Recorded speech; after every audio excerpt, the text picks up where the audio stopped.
excuse me 1 second. I have to go and take care of something. I'll be right back.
Sorry about that.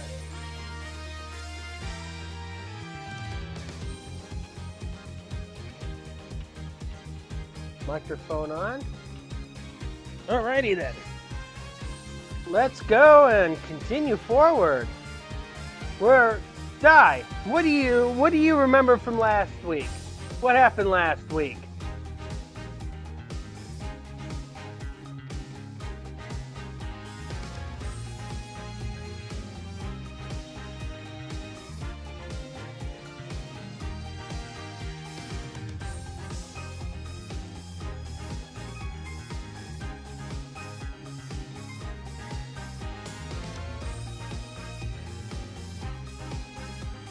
Di, you can hear me. I know you can hear me.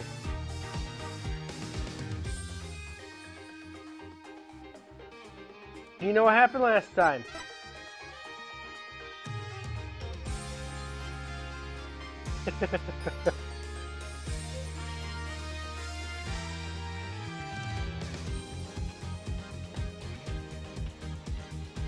Three things you should be able to think of that happened last time.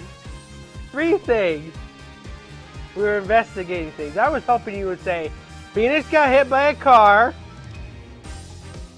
that sent him sailing and hit a light pole.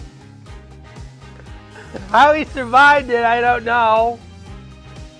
The second thing is, a noodle stand was stolen.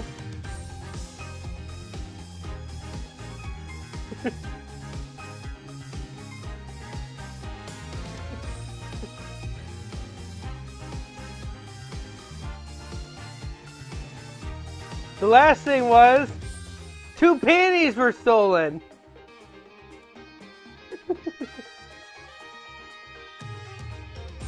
After we figured out all that, we find out that somebody was murdered.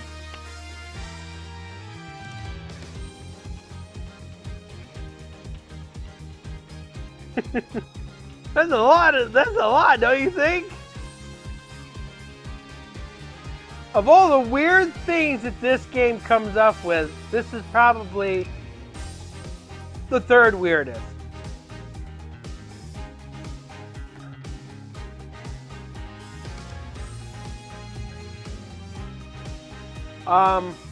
The most weirdest thing right now, Phoenix Wright cross-examining a parrot.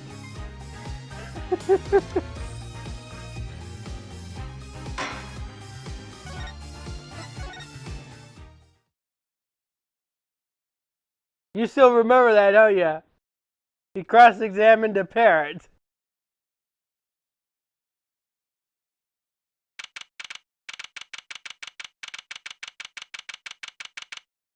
June 16th, 9:46 a.m., District Court, Defendant Lobby number 2. So, prediction time, Di. What do you think is going to happen after the Apollo Justice game? What do you think is going to happen? Make some predictions.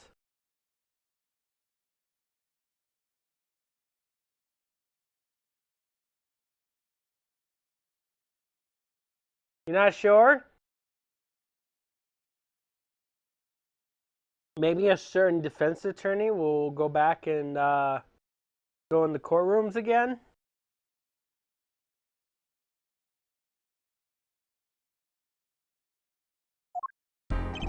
Huh. Mr. Wright's not here today. He said his old foot injury was acting up. Phoenix, right? I never known him to come up with excuses. What do you think?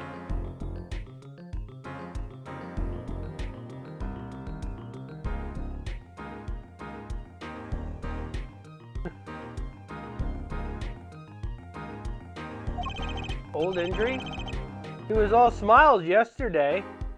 Yes, he smiled when he said we'd be fine. As long as you're there, Trucy.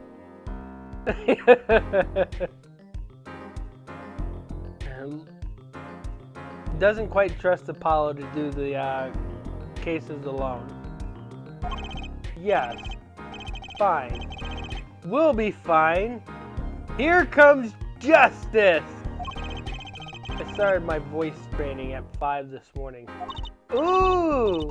Do some now. I want to see. Here. Huh? Okay. My name is Apollo Justice and I'm fine!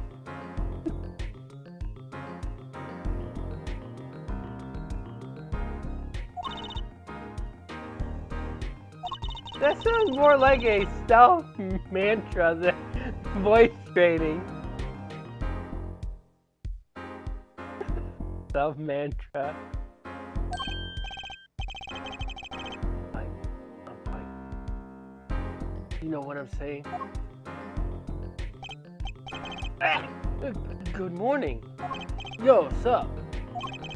Hit me with the guilty verdict, G. See if I care. You just hang loose and let things go with the flow. You know what I'm saying? Not really. Walkie, don't be running your mouth like that in here. I forgot I was going to be voicing this man.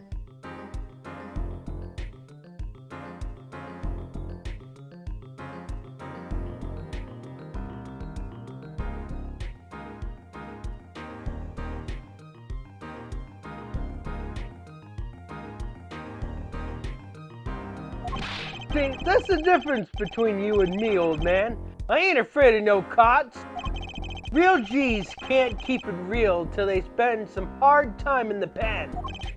You have absolutely no idea what you're talking about. I hope I sound like a mob boss. Sounds like they've both been voice training too, Apollo. My worst fears being realized. My worst fears realized. The trial's starting. I still haven't had a real talk with my client. June 16th, 10 o'clock a.m., District Court, courtroom number 4.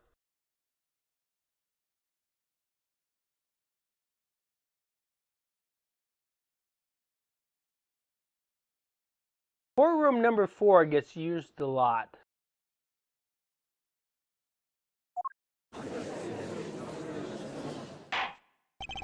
Court is now in session for the trial of walkie-talkie. So, Di, have you got the reference to walkie-talkie yet?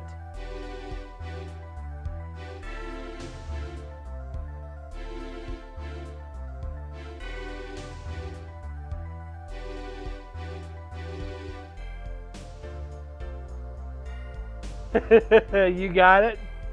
What does it sound like?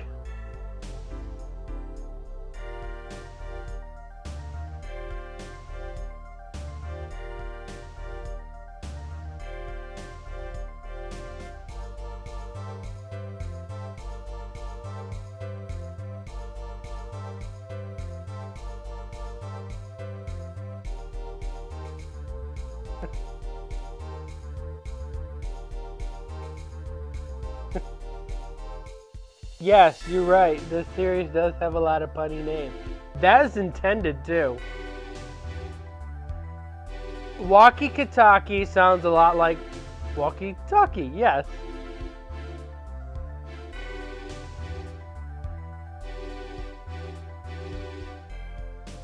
The defense is ready, Your Honor. Ready to rock and roll, Air Judge. Ah, it's him! The guy from yesterday. He's a prosecutor? Mr. Gavin's brother. Long time no see, Prosecutor Gavin. Were you taking a leave of absence? You know that little band I started in my free time? Thing is, we got real popular. Hard to say, Nin, to your fans when 3 of your singles go platinum, yeah? I see, to be honest, I was a little concerned. I feel that you might still be distraught over that one trial. Not to worry, Judge. I wouldn't miss this day in court for the world. It's worth even more than VIP passes to one of my concerts, yeah? How could I pass up a chance to see the true strength?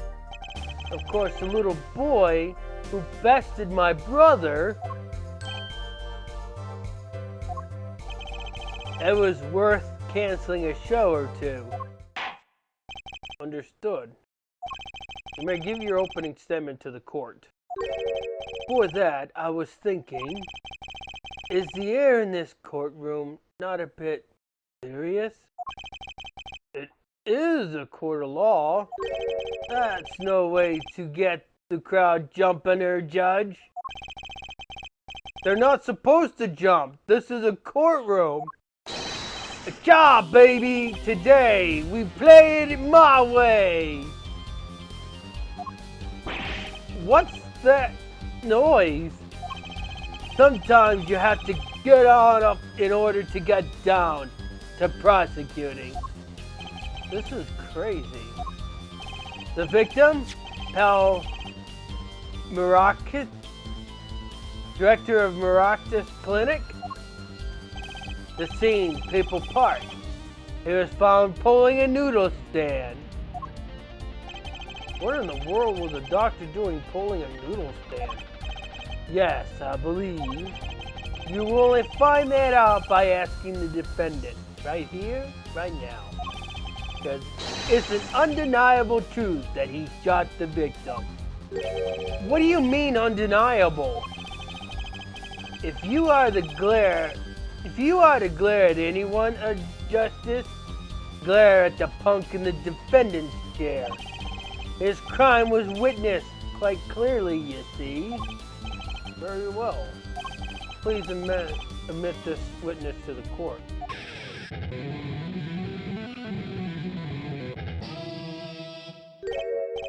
And not yet. I don't remember that word showing up in the original. What I do know is there's been a lot of dialogue changes in this version compared to the original one. First, there's a little matter to be cleared up. Could you talk without the accompaniment? Wow. I swear I could see the guitar for a second.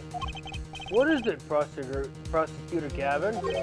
The motive, Judge. Why did the little punk do it? Why did he kill the director of Maracas Clinic? Objection! Not so fast. The defendant doesn't have to explain that. Oh? But what if the defendant specifically requested to do so? As he did this morning. I wanted to give it a shot to all my homies, I believe he said. What? What is right? They always say that on stage. You should hit the crowd with speed and ferocity. Sounds like he got you good, huh, Polly? Well, this is highly unusual, but the court will now hear from the defendant concerning his motive in this crime. So, you, son, are the defendant. Waki, are you? I ain't no son, old man! You step to a Kataki, you best be prepared to step strong. You step to a public official, you'd be best prepared to step into jail. You got to hand it to him. Waki sure has guts. It's not his guts I'm worried about. Well then, this court will now hear testimony on the defendant's motive from the defendant himself.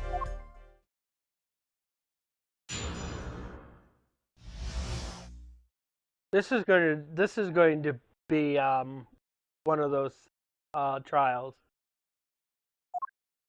I tell you one thing, that doctor was a quacker. Someone had to show him what's what. I was in his clinic about half a year ago. He messed up my op, something bad. And then he just lets me go without a word. See you later, bye. So I gotta go in, get another doc to patch me up. That was the day I done figured it out. No OG's gonna let that pass. That's why I went to his pad that night. Know what I'm saying? You're saying you were one of the victim's patients? A lot of stuff goes down when you're keeping it real on the streets, brother. I tell you one thing, the doc was whack. Very well, the defense may begin this cross-examination. Can't believe this is the first time I'm hearing about all of this.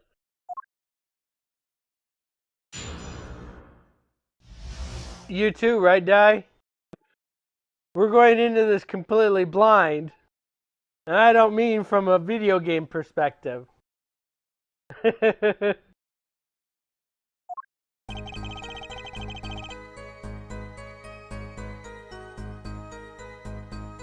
7 statements right off the bat. Hold it! First of all, the word you're looking for is quack. And isn't that a little harsh? He's your family doctor. Who asked you, pointy locks? Just who do you think you are? Your lawyer? Look, I ain't trying to hear that. He was a quacker. Quacker, plain and simple.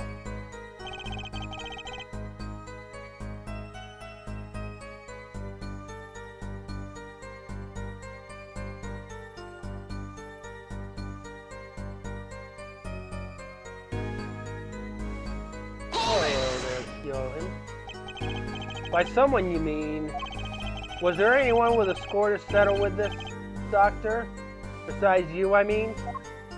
You better ask someone else, Holmes. What do I care? I made up my own mind and did what had to be done, straight gangsta style. But why were you so mad at this doctor? Yo, sit back and listen while I drop it, J-Man.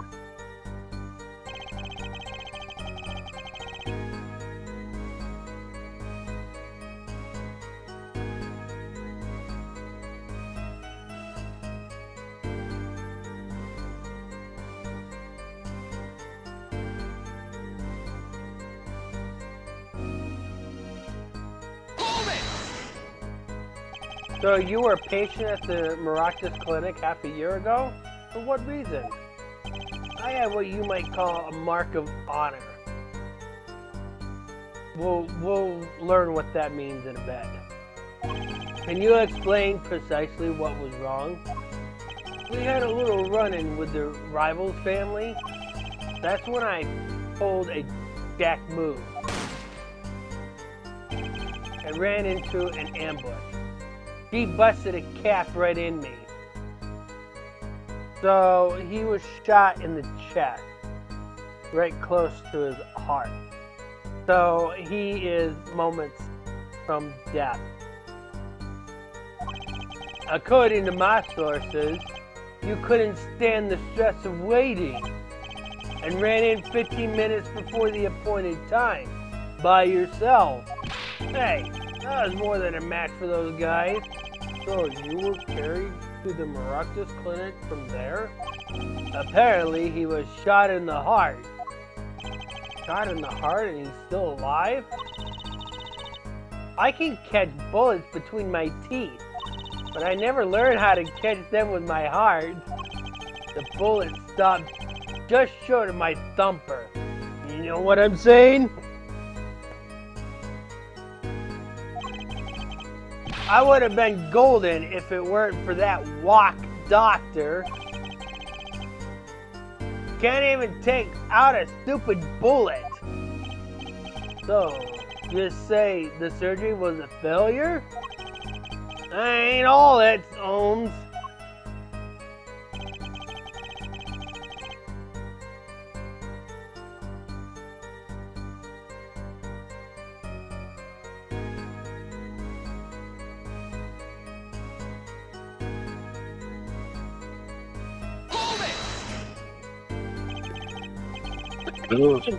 What do you mean he just let you go without a word? What do you think it means? It's whack, that's what. Not sure what that means, but it sounds bad. Sounds as though our doctor wished to hide his mistake. This is why he let the defendant go. That's a liar, straight up. He's a better G than me.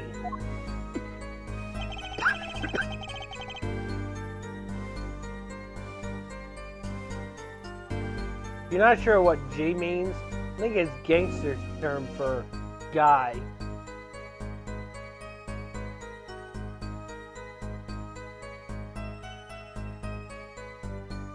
Hold it! So this bullet is still... You know it! I can still feel it.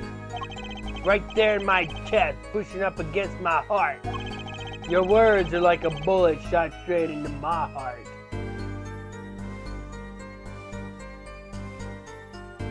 Shot to the heart, and you're to blame.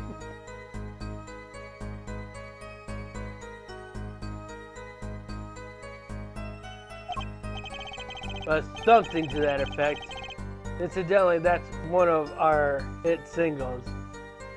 Oh, Phoenix. Well, that sounds like a straightforward case of malpractice. We're a J-man. We're not accident. Those fool shizzles. It seems that there were issues with this doctor. Man, putting him down was like doing the world a favor. Walkie, please consult your lawyer before saying things like that. Chin up, Apollo. Back straight. But why did this mistake only come to light this day? It was found during the family health checkup. The family checkup? That was the wackiest thing of all. All SG's lighting up, taking eye exams and all that. Better to die young than fade away, bizoy. I relieved to hear. Hey, what's a relief? Oh, did your father not tell you? That bullet you're carrying so close to your heart, if not attended to immediately, it could kill you. What? Yes, Dr. Maractus had knowledge concerning this ticking time bomb in you. Knowledge that could have saved your life. No way, that's whack. There is proof. Your checkup report. Walkie's checkup report added to the court record. This is information that we have to have. This is information that's literally going to turn this case around.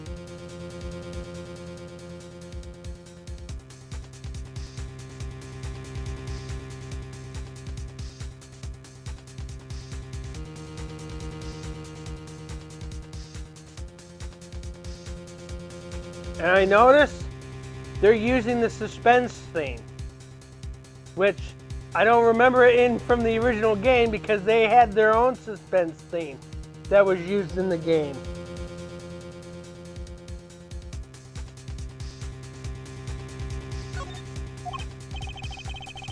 No, they had one that's called Thriller Suspense, which is different from this one. How ironic that you would kill the one man capable of helping you. You're almost as careless as he was.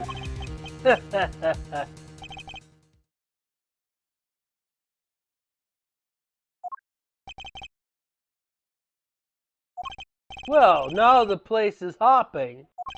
Let's get this gig started. Let's get this gig started. Ha! Started? We've had enough of a warm-up, Aja. Time to this warm-up act, Ja. Time to hear from the witness. Rocky sure is quiet all of a sudden. I'm a little uneasy myself. Is this Gavin's strategy?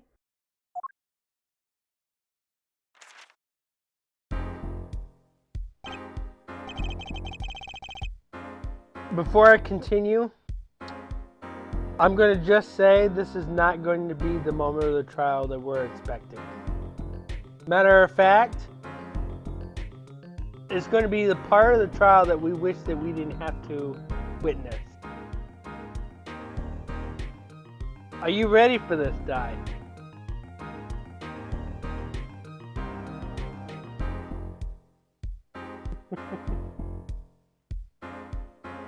You sure about this?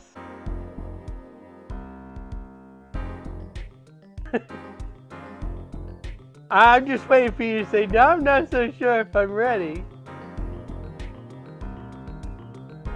You'll find out. So, you will tell us your name and occupation.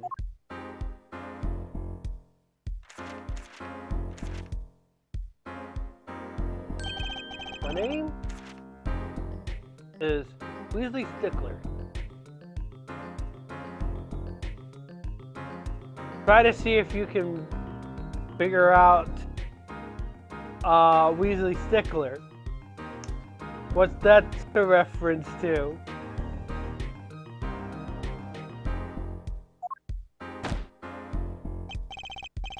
My occupation? I won't read that. He talks just like Wendy Oldbag.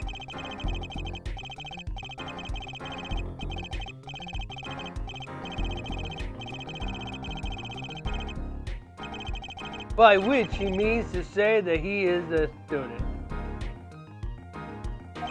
A junior at Ivy University, if I'm not mistaken. Yeah, in the Department of Science and Engineering. Filled with curiosity for all things, I spend my days in pursuit of truth. Honoring my stickler, please direct said curiosity to the case at hand today. Very well, Mr. Stickler. Please testify to the court about what you saw on the night of the crime. You have quite...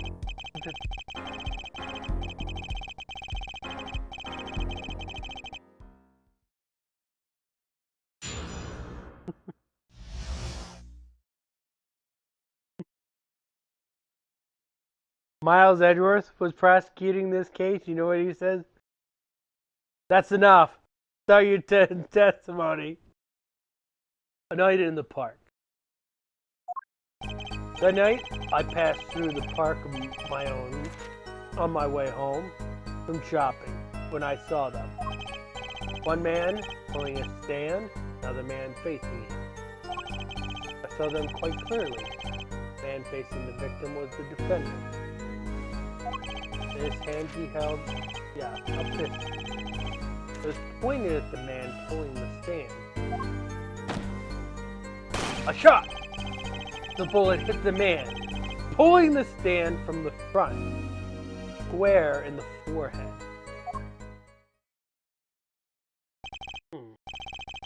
Was there anyone else in the park at that time? I can say with 100% accuracy, there was not. The pistol our witness refers to is this. The court accepts this into evidence. Pistol added to the court record. We don't even have an autopsy report. So, we have a problem. We can't.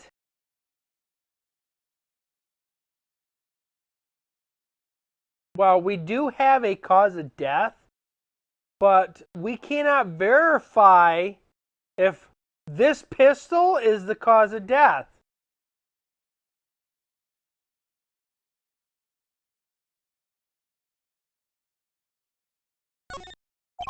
Very well, Mr. Justice. You may cross-examine the witness. Yes, Your Honor. Lucy, why are you staring like that at the witness?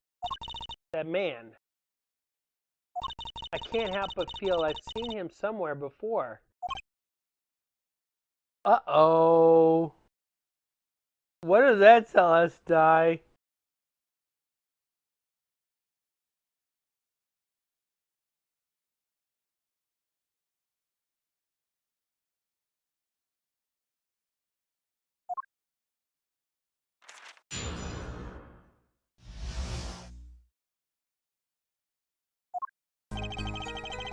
Five statements.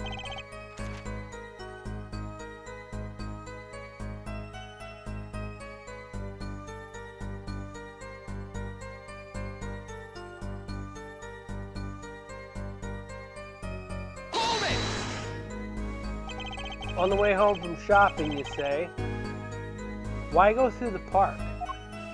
Oh, fascinating park. Revealing me capable of being insufficiently verbose.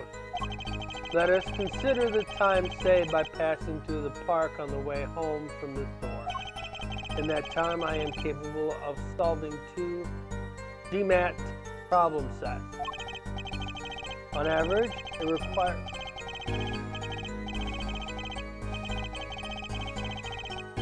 we're not here for a math lesson. That's enough. Enough, I get the idea. Mr. Justice, the court hopes to finish cross-examination sometime this month. Whoa! Tell the freaking witness to not explain his math problem to us! Please, I've a recording booked after this trial. And I've got a show to perform. Jeez, sorry you're all so busy.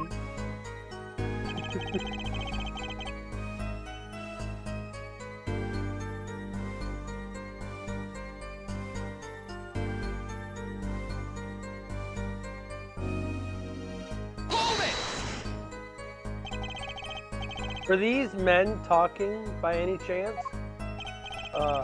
Now that you mention it, they were. Though I cannot claim I heard them clearly. Only fragments, such as, "You lied to me!" Oh, and, "I'm gonna give you a taste of your own medicine, pal!" That sounds like stuff that Walkie Kitaki would have said. It's just as our defendant claims. I believe he wished to teach the victim what it felt like to take a bullet in the heart. If that's true, then this is a vital piece of testimony. Sounds like he heard them clearly enough to me. Might I be allowed to amend my testimony? What now? To be precise, he did not say pal, but man. Yes, that was the way of it.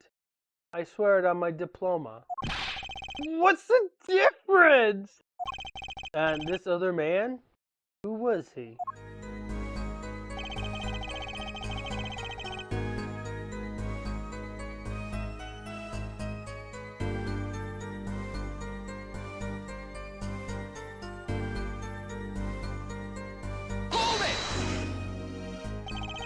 How can you be so sure it was the defendant? The crime took place at night. It would have been too dark. Well, the park has lights, so I'm pretty sure he saw him.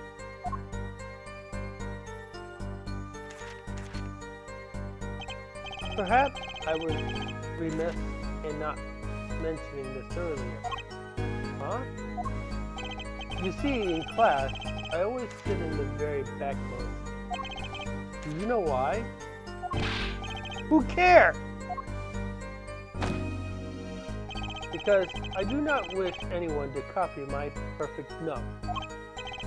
And this is relevant to your testimony. How?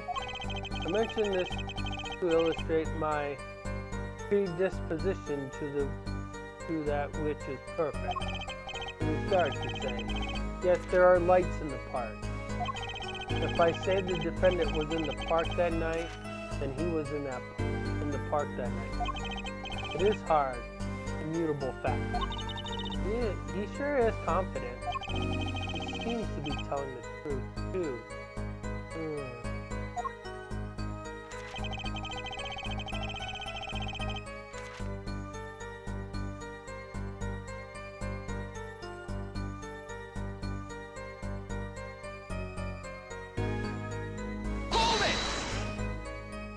Are you sure the pistol you saw is the same as the one you just submitted as evidence?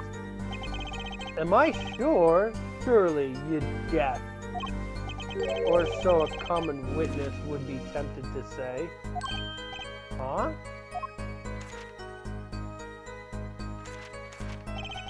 Yet I am no common witness. I see not only events as they are, but the logical structure governing these events. First, we must consider the fact that it was night.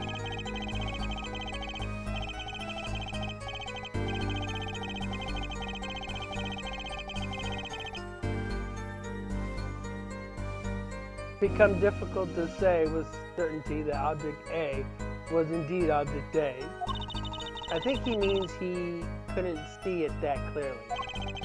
My badge for a normal witness.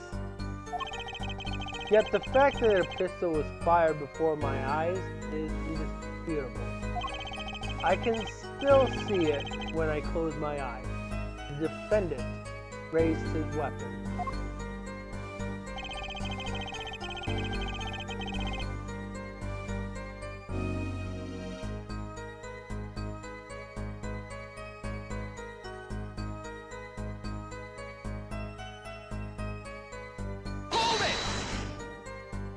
Are you absolutely certain only one shot was fired? Yes, of course, it was one shot. Why do you ask? Aha, contradiction. Mr. Stickler, according to the court record, the pistol was fired twice. A clear contradiction. Good eyes there, Justice. You're cool, real cool. Eh? You really think so? Yet, there is no reason why this other shot had to have been fired that night. Meaning, this pistol came from the Kentucky family mansion, Ja. I think it's not unreasonable to assume the pistol had been fired once before that night. During perhaps another altercation? Judging from his glum expression, I'd say Prosecutor Gavin had that answer ready before you even spotted the problem. He seems pretty confident in his testimony. Yeah, we always make the biggest mistakes when we're our most confident. He's got a weak point somewhere, Apollo. Find it. Right. Better give the testimony another listen.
Let's see.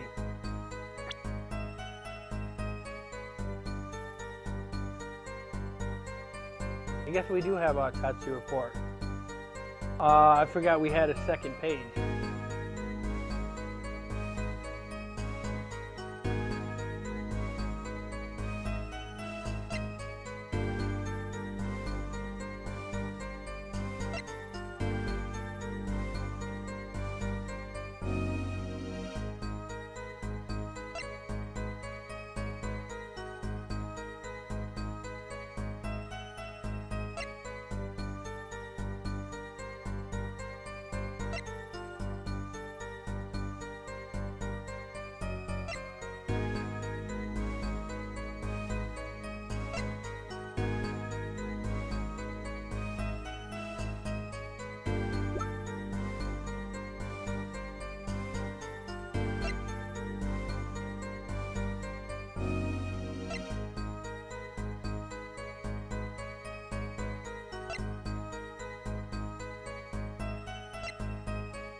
The autopsy report sounds like our best case scenario.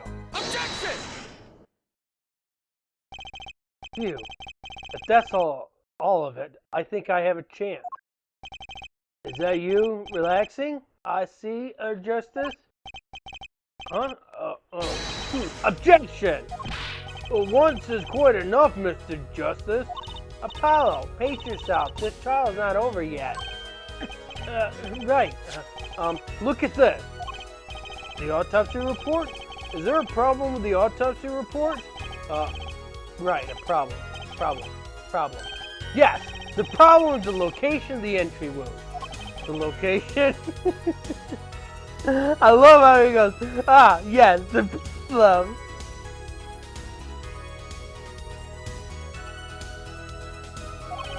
You testified the killer shot the victim square in the forehead, did you not? I have already determined your angle of inquiry. Allow me to explain.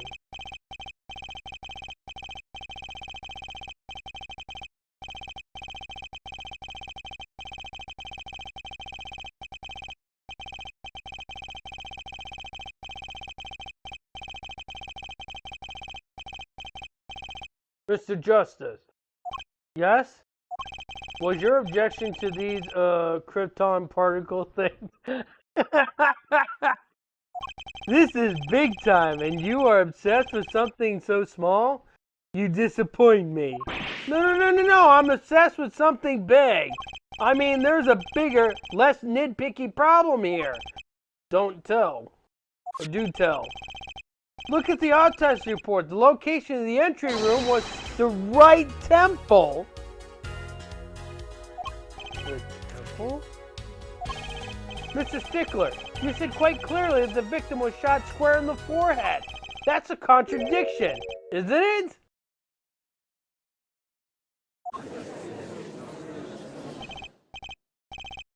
It is, right? Finally. Objection! Justice. Justice. Yes? Your tactics are outdated. Trying to shake the witness by objecting to trifles? Surely you haven't forgotten the fatal wound your master suffered 7 years ago. Phoenix Wright, was it? Look, I know the wound was in the wrong place according to the testimony. Hey, her forehead. Forehead? Let us imagine you are walking through the park. The nickname. You see two men facing each other. One with a pistol, spraying at the other. What would you do, her forehead? Well, I guess I would try to stop them. I'd probably shout, stop. And you, Purloin? For me? Well, I'd probably scream, eee! And you, Stickler. What did you shout, I wonder? If the victim turned his head at that last moment. Oh, yes. Thank you for jogging my memory. Sounds like an addendum to the testimony is required.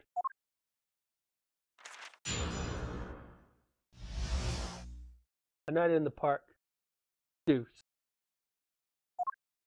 As soon as the killer raised his pistol, I took action. Cease this at once, you two! I cried with composure.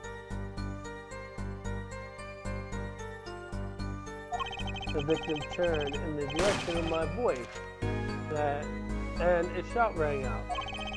Whereupon our cowardly killer, the defendant, appeared to have become frightened. Tossing the pistol aside, he fled from the scene. I see. So you attempted to stop the crime. If our internet goes out anytime, we do have rain in the area, and there is wind. Just to let you know.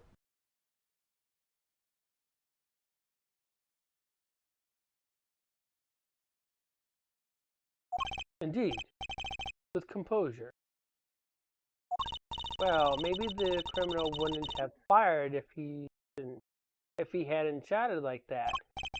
That doesn't really matter now, unfortunately. Let us consider this new testimony, shall we? Observe the diagram if you would. The witness, Mr. Stickler, was it? Stood here.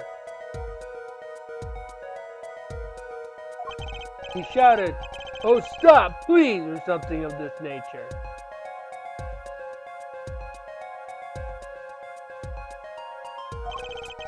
And the victim responded by looking in the witness's direction.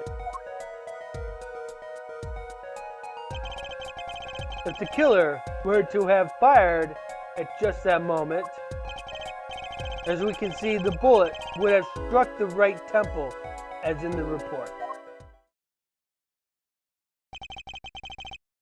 That does seem to be the case. Witness the power of a junior in IV University Department of Science. Very well, Mr. Justice. You may cross-examine the witness.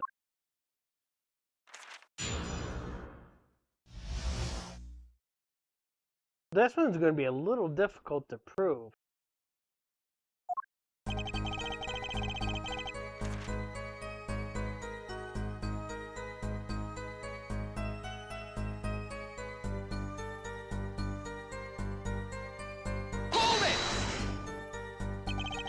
So you saw a raised pistol? Weren't you frightened? It can be said we students of Ivy University know no fear. The moment I saw the pistol, my inner sense of justice compelled me to take action. That was certainly brave of you. You might have gotten shot. Eh? You certainly were lucky. If I were in the killer's shoes, I certainly wouldn't have left a witness behind.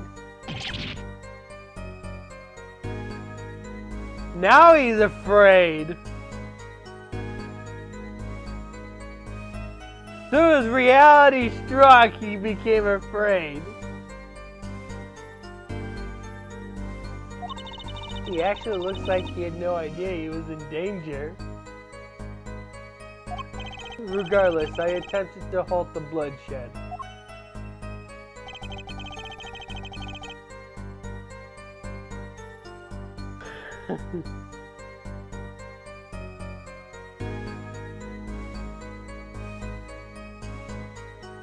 Who says cease in this day and age?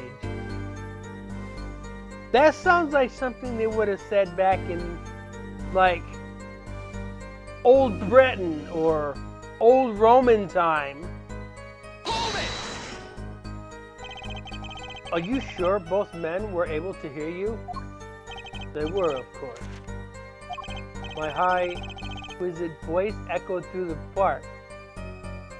So it would have sounded something like, Jesus at once!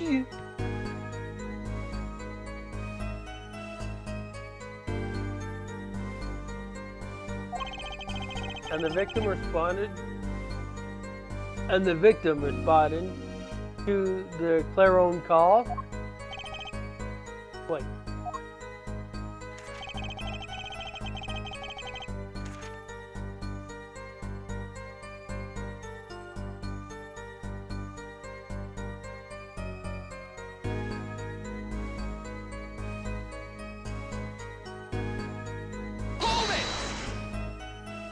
Did you hear the gunshot at the same time as the victim turned? Indeed. I would say about the same time, to be precise. And the victim didn't ask you for help? It can be said that he didn't have time to ask. He didn't even have time to take a single step. Well, he already finished taking his step. He had somebody standing in front of him, so why would he take another step? He can't go backwards. He got a freaking noodle stand that he's attached to.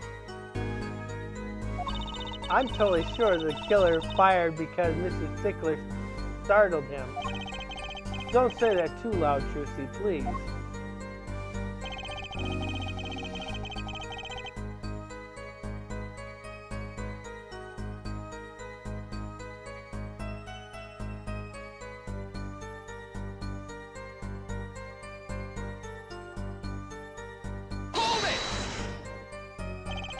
Can you describe the killer's action more clearly? It seemed quite surprised, especially considering that it was he who did the deed. As we can see, human psychology is a tangled web indeed. He simply couldn't believe what he had done. He shot, he panicked, a common tale but true. Unfortunately, before I could take further action,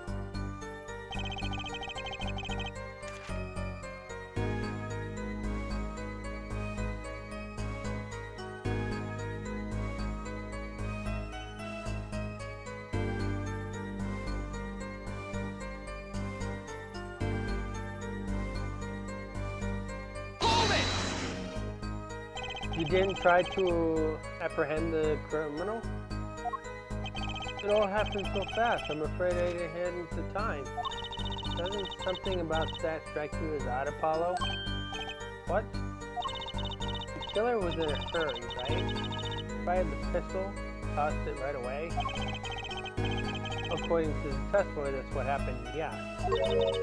In that case, I'd expect to find something that we didn't find. Find something? Find what?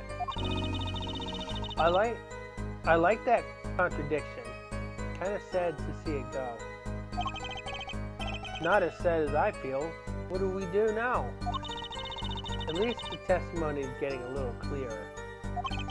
He's right. Maybe I can find something to use in this new testimony.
The odd thing was, it has to do with the pistol.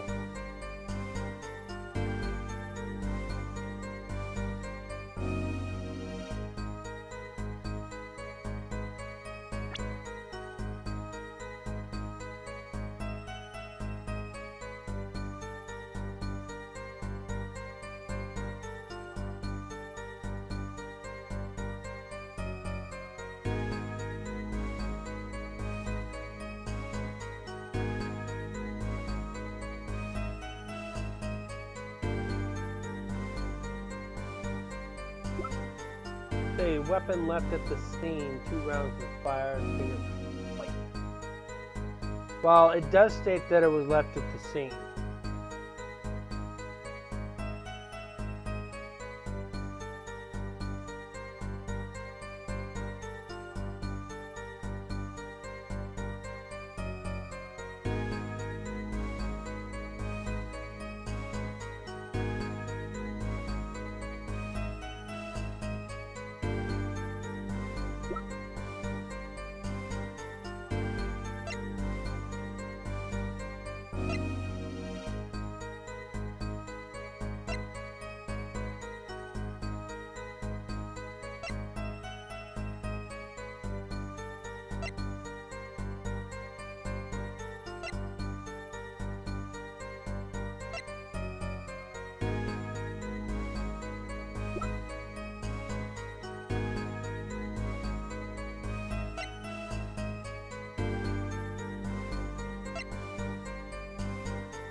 This one you might want to ask Andy.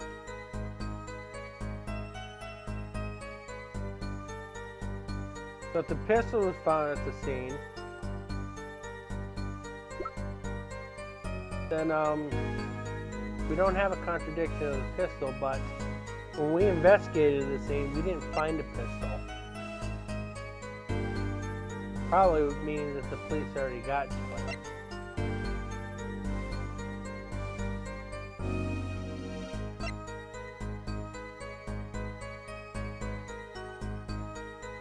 But was it on the ground? That's the question.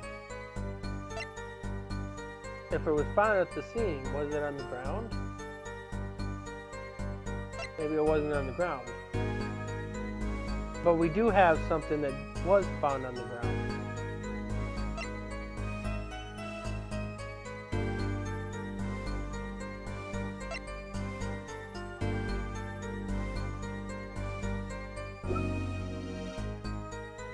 This was found on the ground, and it does have Walkie's fingerprints on it.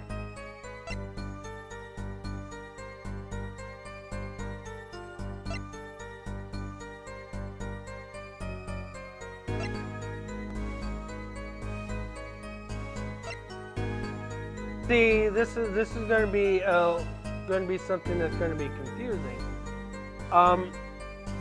The knife is not mentioned. If we do present the knife, it's going to be confusing.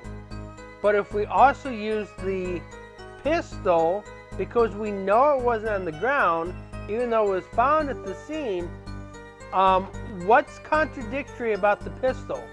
Other than the fact is whoever held it wiped off the fingerprints as they were holding it. So, this is correct. So, to know what weapon was found. They both were found at the scene. That says that was left at the crime scene. Yeah, but That was found at the crime scene. yeah. When Nate first came upon it and investigators found it, they did not find that pistol. Then why did the police have the pistol? They found it later. Coming up to the scene. Do you remember when you walked onto the scene, what weapon was there? Yeah, it was a knife or a shiv. That. Where was the pistol found? They haven't stated yet, so don't know. Okay. But that suggests that that should have been left at the scene. What was found at that? What was found initially? So we'll try it, Objection! but that's wrong. We've already pressed every statement. What do you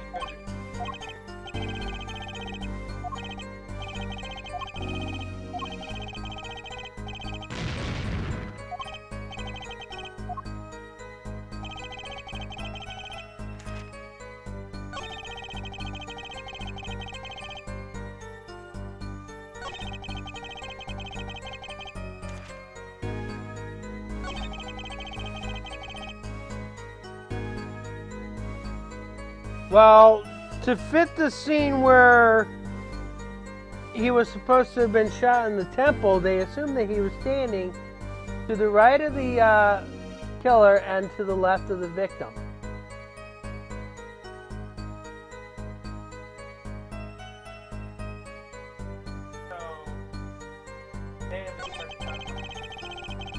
No. The only statement that we can find that is contradictory is the last statement. We pressed every single statement I just said. She asked me to press every statement when she's in the chat. So,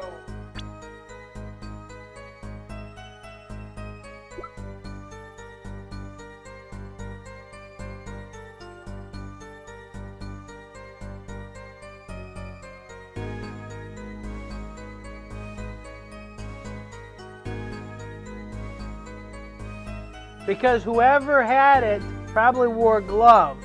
That would have wiped all existing fingerprints that was on it.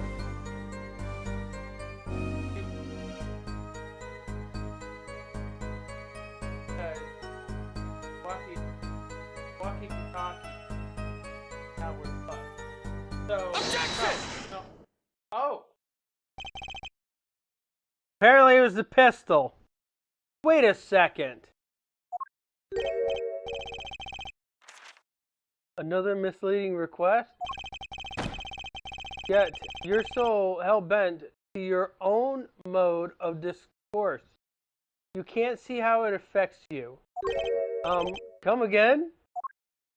Wait a second, you say? A second? Are you intended to wait just that? A single second? 1/16th of a minute?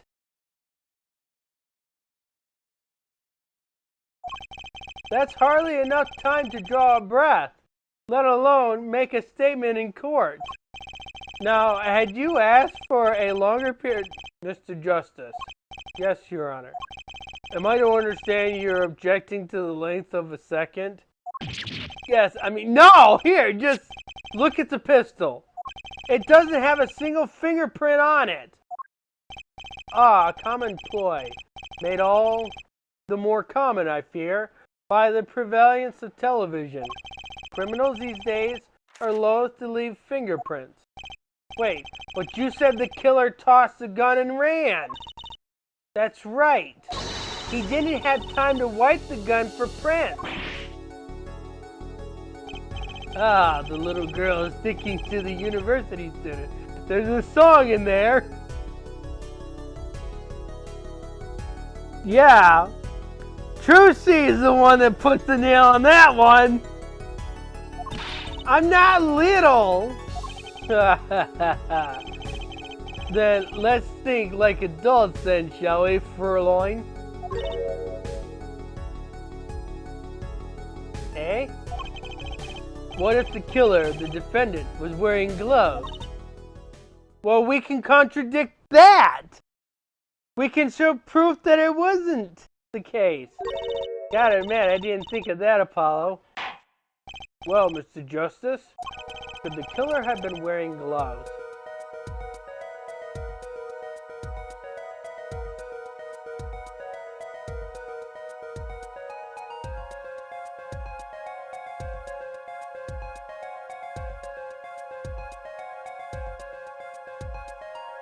Well, we're going to have to say no to this one, because we have actual proof that he wasn't wearing gloves.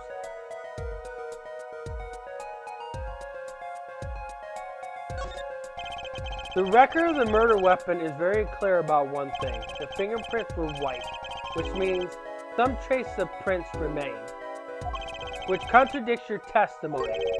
If everything happened as you said it did, he wouldn't have time to have wiped the pistol.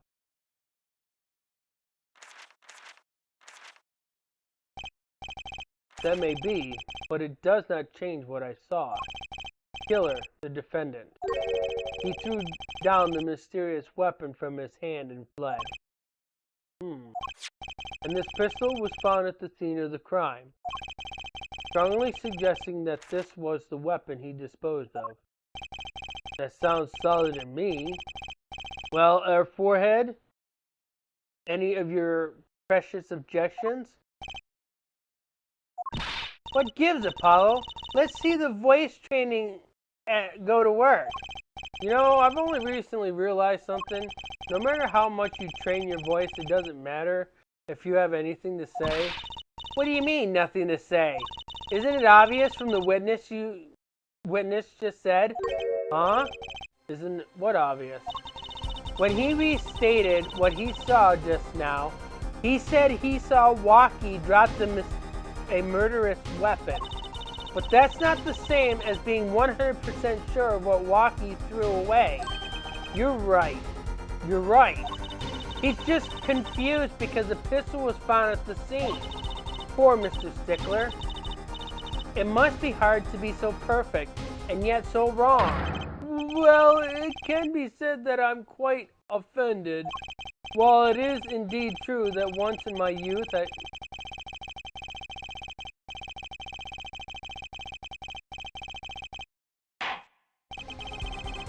What we can say for certain is that the witness saw the killer throw something. Does the defense have anything to say about this? Well, if what he threw wasn't a pistol, then it had to be something else. At least one person on the defense team seems to be thinking. Grr, I'll wipe that smile off your pretty face, Gavin. Perhaps you can inform the court as the nature of this something else? What did the killer throw away before fleeing the scene? Now you know the answer to this one, right, Di?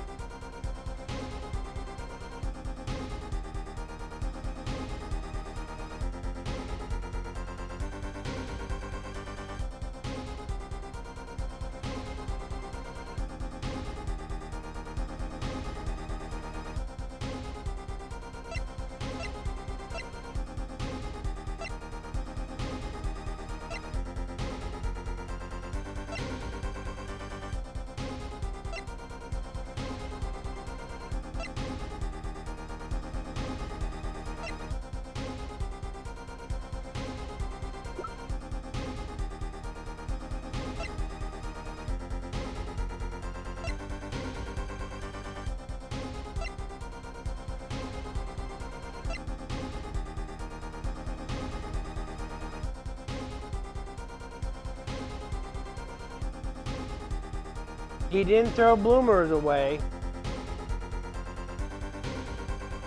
Remember, it's a murderous weapon. You can't really kill somebody with bloomers.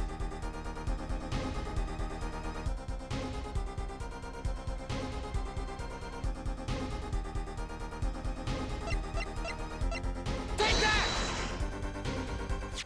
Is that a sword? I saw one of those on the late night movie last night.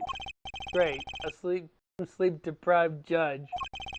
This knife was found at the scene of the crime with the defendant's print on it. His prints? This single piece of evidence proves two important things.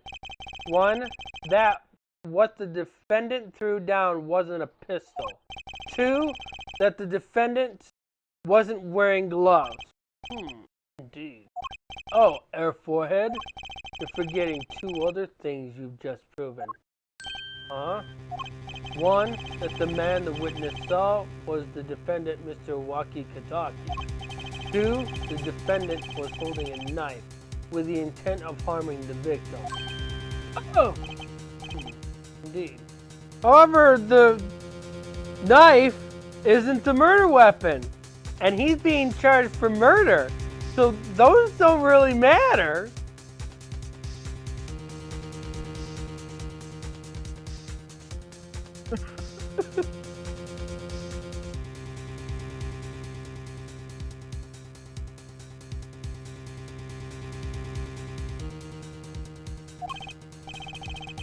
Never underestimate Gavin. Gavin is the lesson here.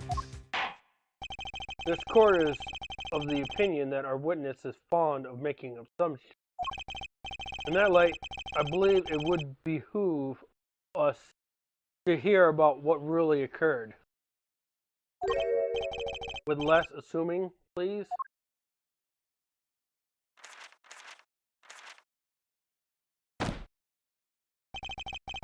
It is always the same with you people.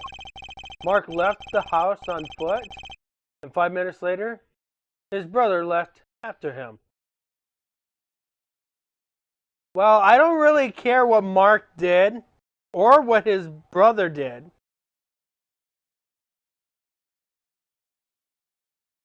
Do you, Di?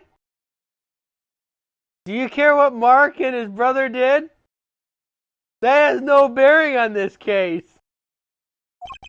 How long would it take for Mark's brother to catch up to him? 5 minutes?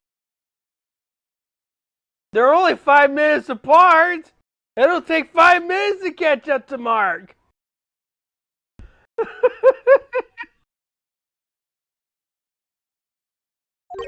Assuming that Mark never had to stop for a traffic light. Assuming, yes, that's what I said, assuming. As if that were a probable situation at all. Yet here you are assuming that my assumption is no better. Which this court assumes is that the witness will testify as to what happened after the shot was fired.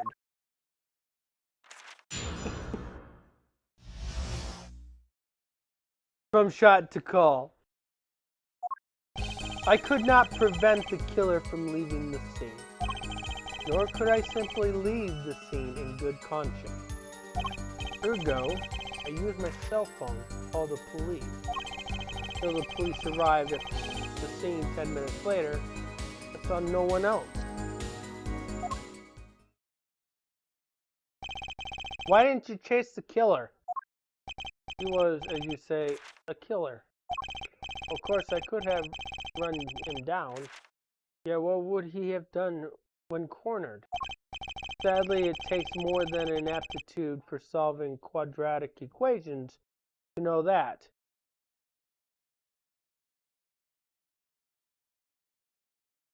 He was defenseless. He had no weapon on him. He threw it on the ground. And if you're chasing him and tackling him, what the hell is he going to do to you?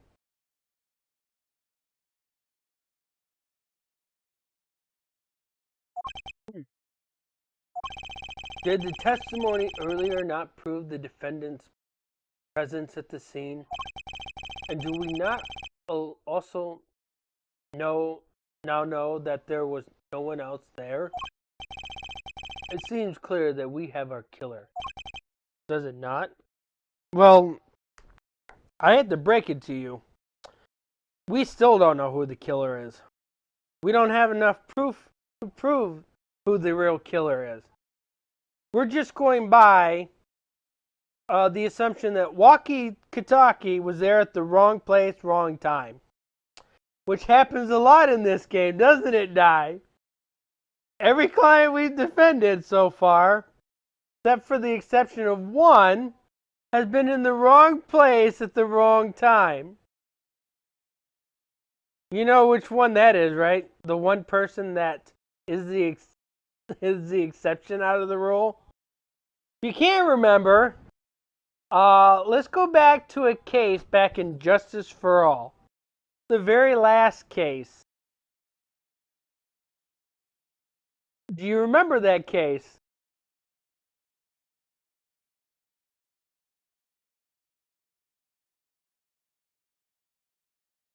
I will give you a hint.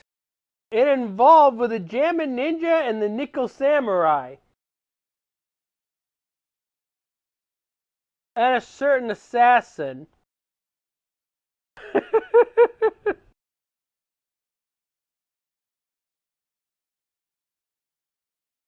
Which we got to meet him quite well in the last game.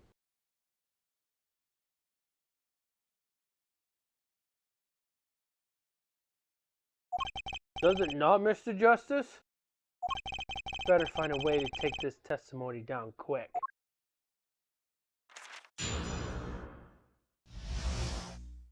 from shot to call. I could not prevent the killer from leaving. I'm all the green text I promise not to read again. Hold it! Which way did the killer run? By that time, it was clear the killer had noticed. Naturally, he ran in the opposite direction. That would mean he ran in the opposite direction from the Kentucky mansion, which he just said.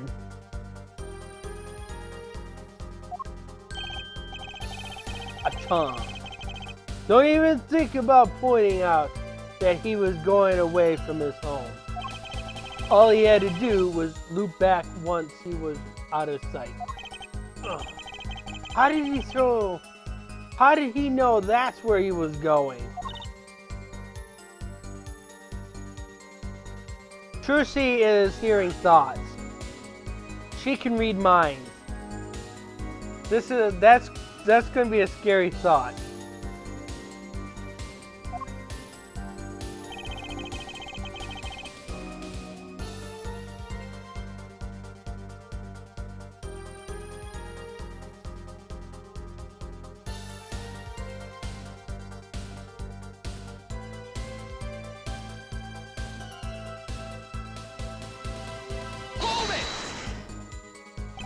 You were certainly composed for someone who had. You were certainly composed for someone who had just witnessed a killing. If one is to devote one's life to the pursuit of science, one must never flinch at the sight of a little blood, nor be so moved by the chemical discovery that one drops one's splash upon the lab room floor. Ooh, cool answer. Very cool. So nothing strange about how you act.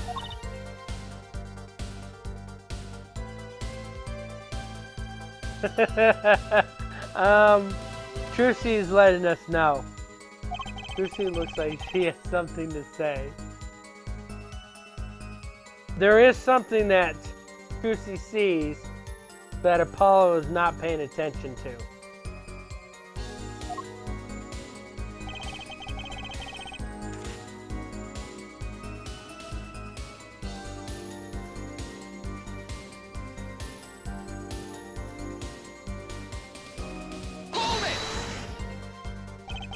Wasn't your first thought to call an ambulance?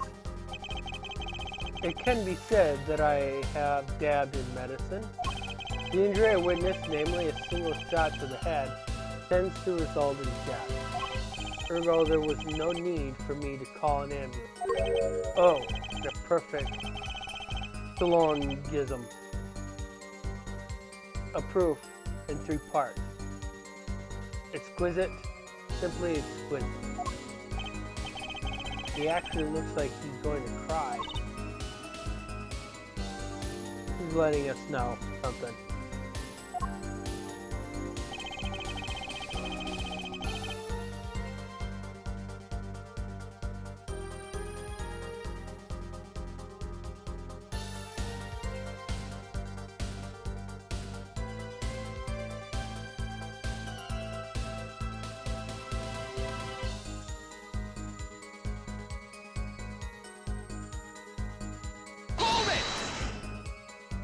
Can you tell us in detail about these 10 minutes?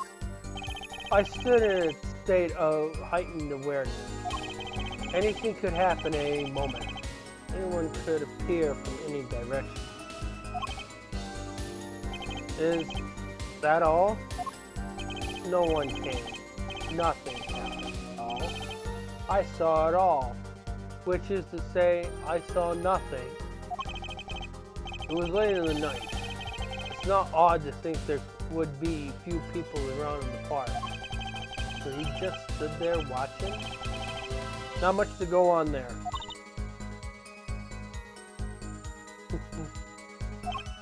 Lucy, you got something to say. By all means, say it. I can't find a single problem with this testimony. And enough at last, her forehead. Maybe it's time to back off a bit.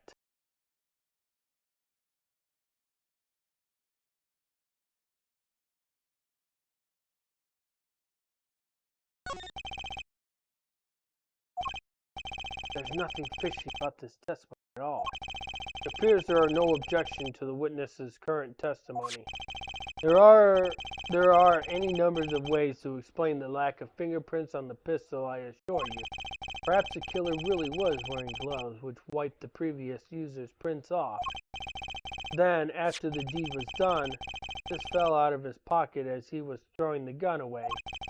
A mistake befitting for a small-time punk, in my opinion. No. No. It seems we've come to the end of the line here.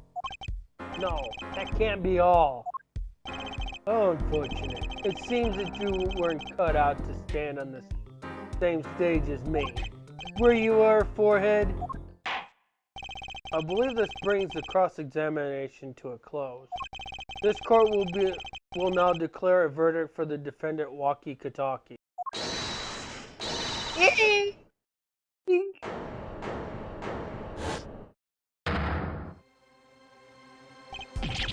Juicy!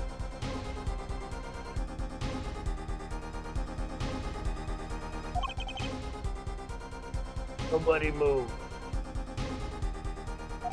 What is the meaning of this? Who are you? There'll be no verdict in this court. Not yet. Wait, are you one of the Katakis? The Katakis? You mean the notorious gangsters? If you don't want to see me give this little girl a new smile, do as I say. Adjourn the court for 20 minutes. What? This court will not bow to pressure from the likes of a judge. I see little point in further aggravating this.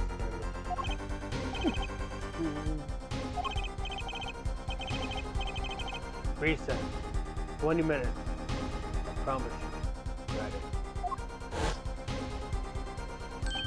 Wait!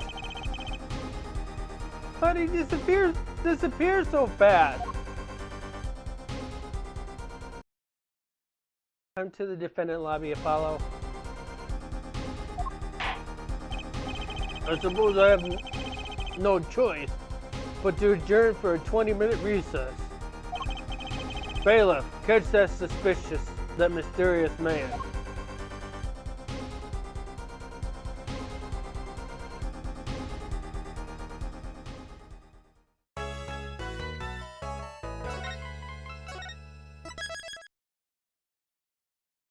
Okay, we got some, this is a nice way to end that, don't you think, Di?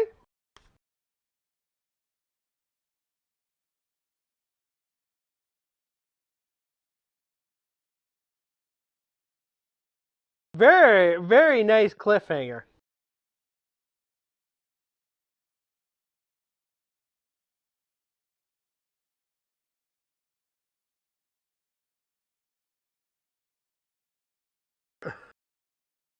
So, what have we learned? A lot is happening so early in the game. We'll come back to that ending soon. I assure you we'll come back to that ending real soon.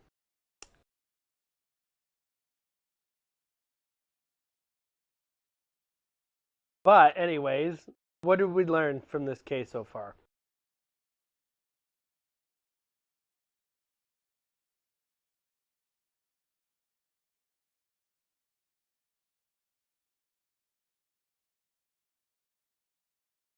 Not much, really. Well, we kind of did. We learned about the witness. We learned a little bit more about the murder weapon.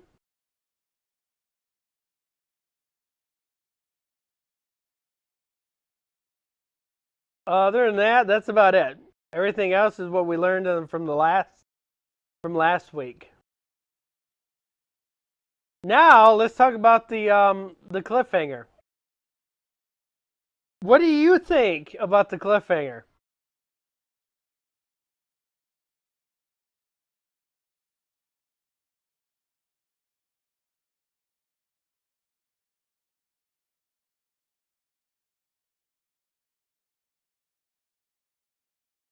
What is even happening? Good question.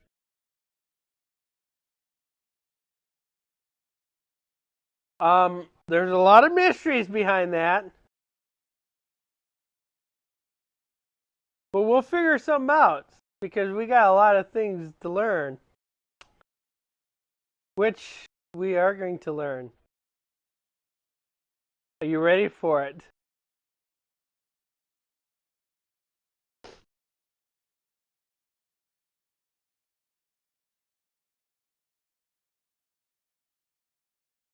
Okay, I'll wait for you.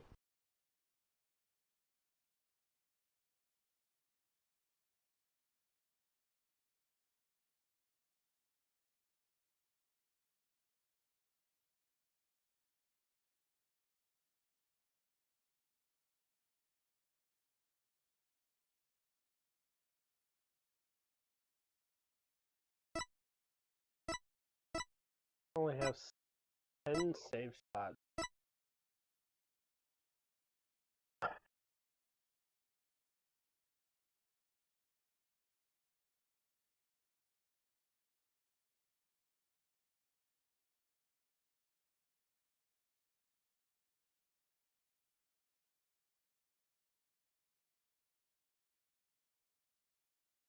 I'll be honest with you, this monitor here does not have any HDR in it.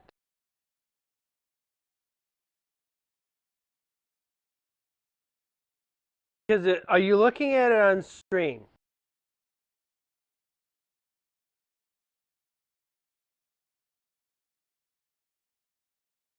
Under this area where it has the date and time onto it, it actually says Apollo Justice Ace Attorney.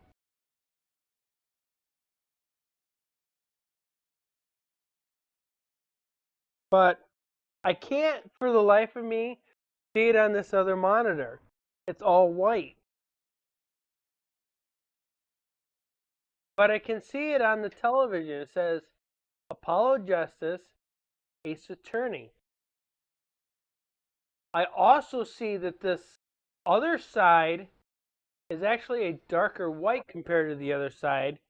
I can't see that on here. It looks like it's all one white. There's also a pattern that's in the left side where the 01 is at, and I can't see it on this one.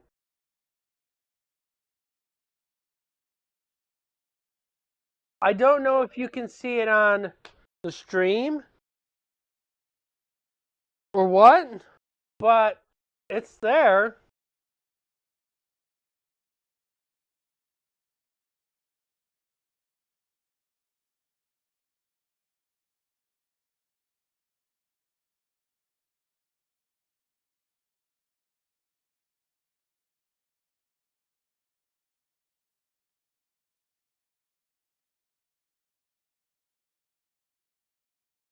Welcome back, Di.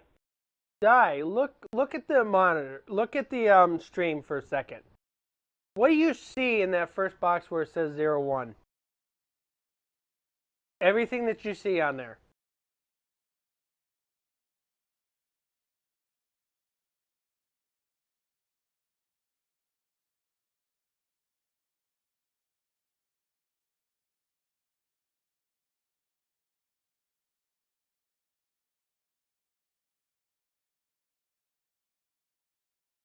You see episode 2, Turnabout Corner, trial day 1, in the defendant lobby. Then you see today's date and time, right?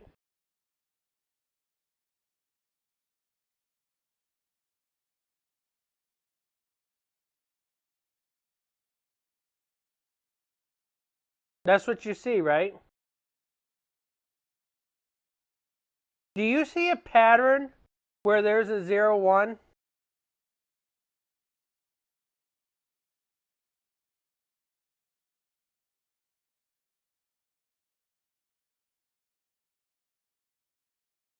Yes or no?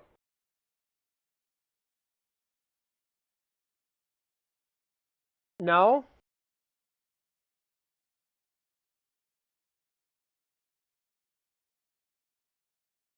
On the right side, underneath the date, do you see where it says Apollo Justice State's Attorney?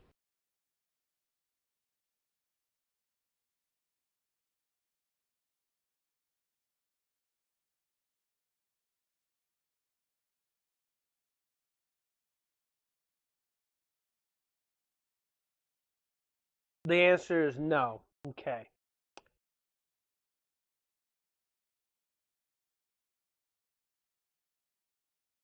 We may have to go through the Elgato settings to see if there's HDR.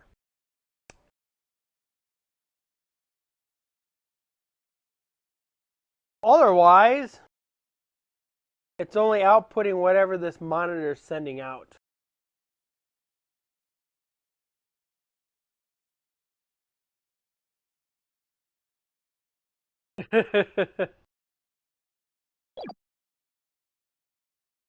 Continue on to the next chapter? Yes.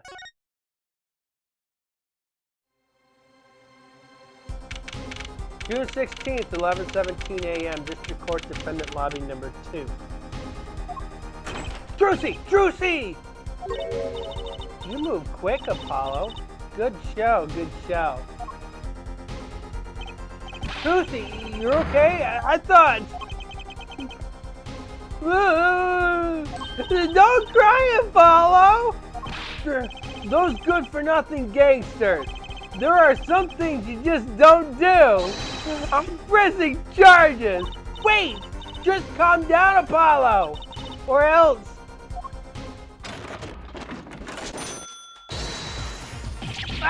Oh, what the heck is that? Surprise? Well, there's our mysterious man die.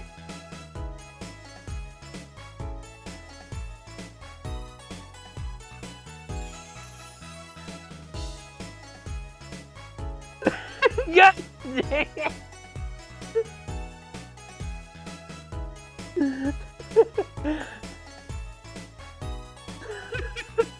Did you actually think there was something happening to Drucy?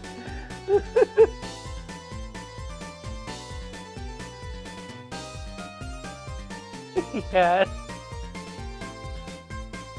She pulled a fast one on you, didn't she?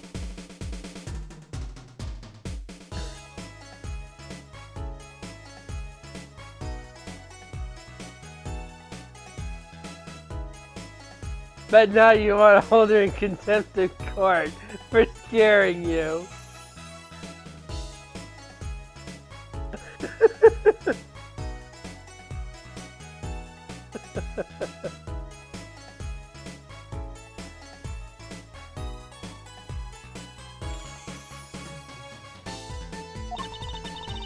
This is one of my best tricks. The amazing Mr. Hat. There, he has a name.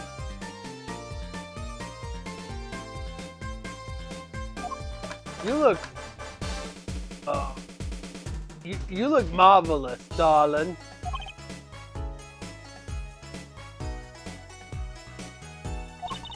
He's a big hit on the stage at the Wonder Bar.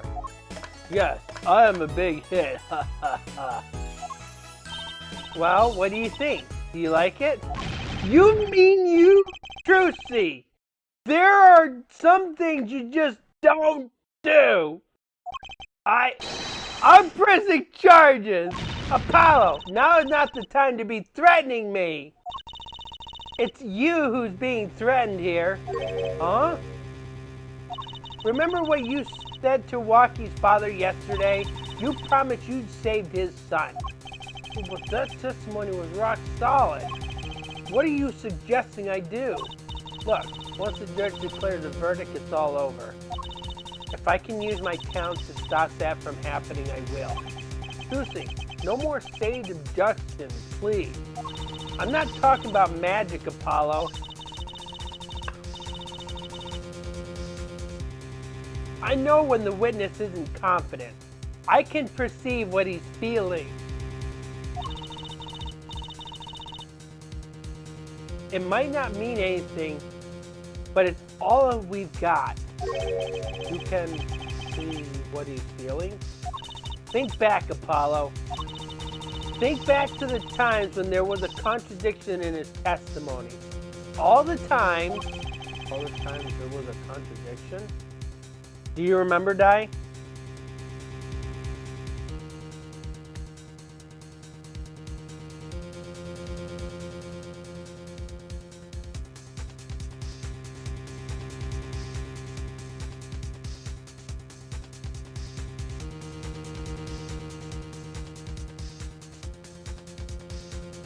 You don't remember?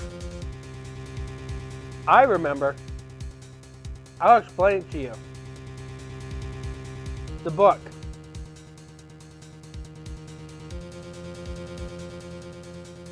Think about that book.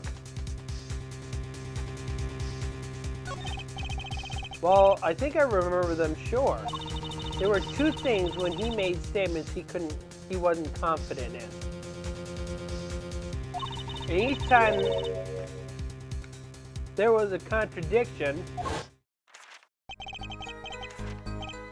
in his hand he held, yes, a pistol. It was pointed at the man pulling the stand. You remember that?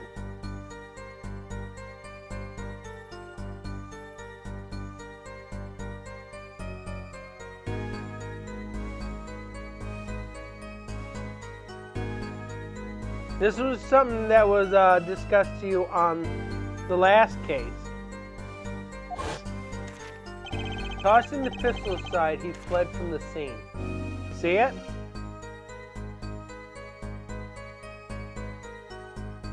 You see what he's doing?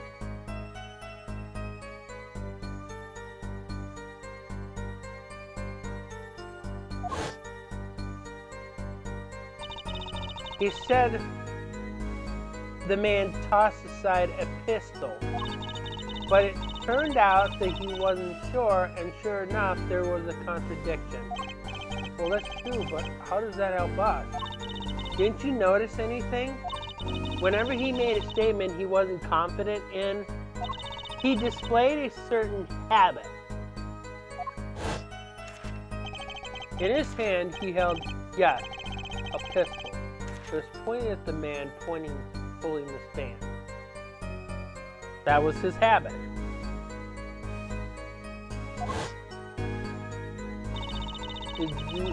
Did you see it? The very moment he said the word pistol, his fingers got all tense, and he fiddled with the corner of a page in his book. How am I supposed to see that? Well, I could see it. How else did you think Daddy went 7 years without losing a game of poker? What?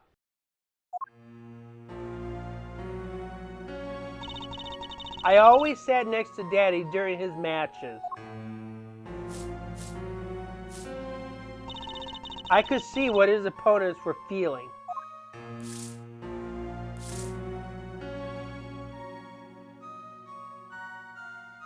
You mean that's how Mr. Wright won all of those games? So in the end, it didn't matter what they had in their cards. All Phoenix Wright had to do was bluff them. And if the bluff was convincing, they folded. That's how he won every game, which is legal in poker.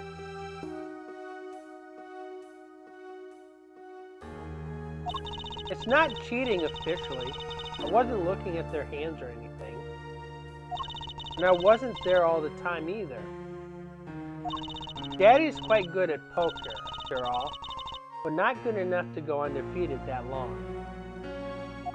Great. So he cheated. But what does that do for us? I don't believe this. You have to listen to his testimony one more time. No. Scratch that.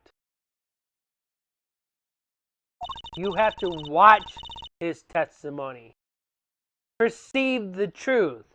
Now, this was one of my downfalls with this game. Is the fact is, it made testimony way too easy. And from here on out, the rest of the game, is going to be super easy from here. Watch testimony. Perceive the truth. The only thing I'm perceiving is that I'm going to lose. Not true. Daddy said so. He said you had the power, Apollo. Mr. Wright said that?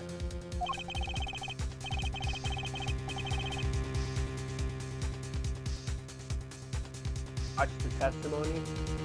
Perceive his true feelings. Are you serious? Time's up. Sorry, I can't think of any other way out of this one, Apollo. What was that she said before the trial started?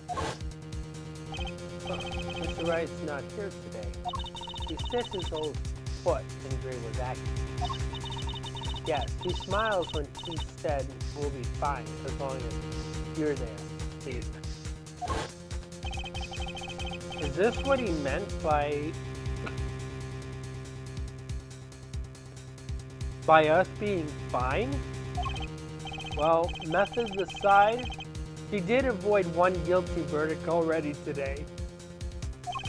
Time to show this court what I'm made of. Get ready for justice. Let's do it. Apollo, you know, I'm starting to think I can do this. I knew you could do it all along. Oh, one more thing.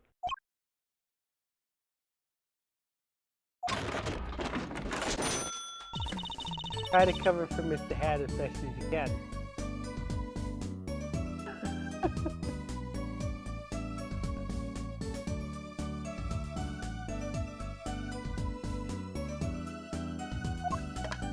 I just flew in from the coast, and boy are my arms tired. You're a piece of oak, and your arms are tired?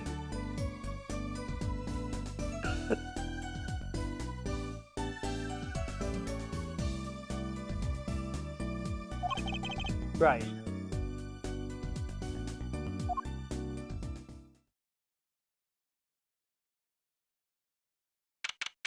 June 16th, 11:40 a.m. District Court, courtroom number 4.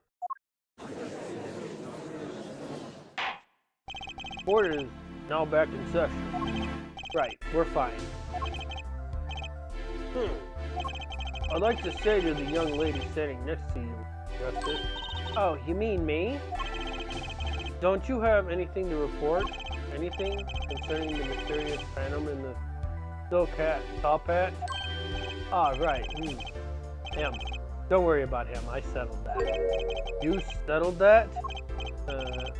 Yes, it was a out-of-court settlement. Right.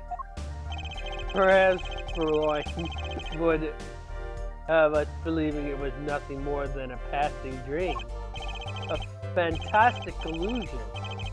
Now you see it, now you don't. Am I right? I think he's onto me. I wish he would stop being so cool.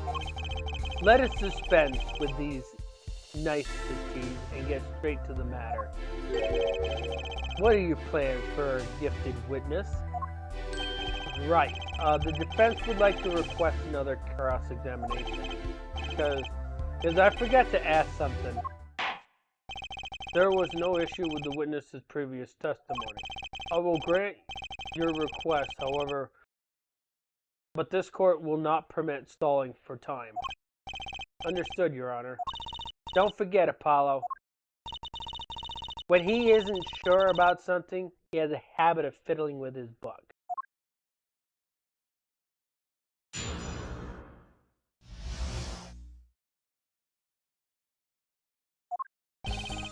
I could not prevent the killer from leaving the scene, nor could I simply leave the scene in good conscience. Ergo, I used my cell phone to call the police.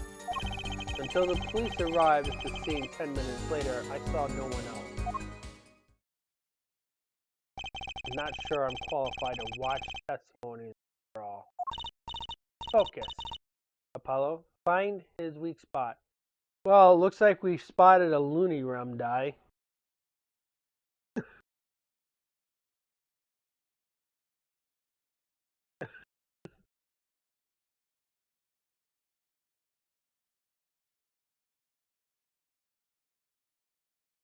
After the stream, you can clip it and send it to Looney.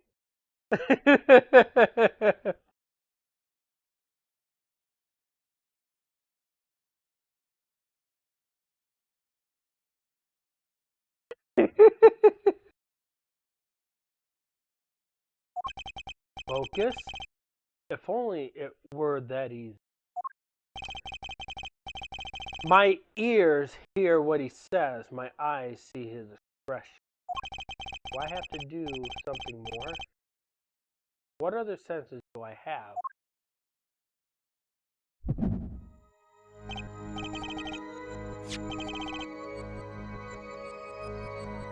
This?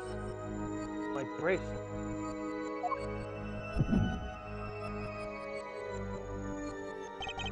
What's going on?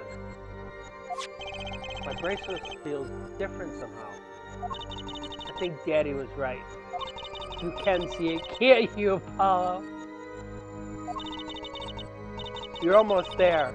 Find the weak spot in his testimony. I know this sounds crazy. My bracelet is trying to tell me something.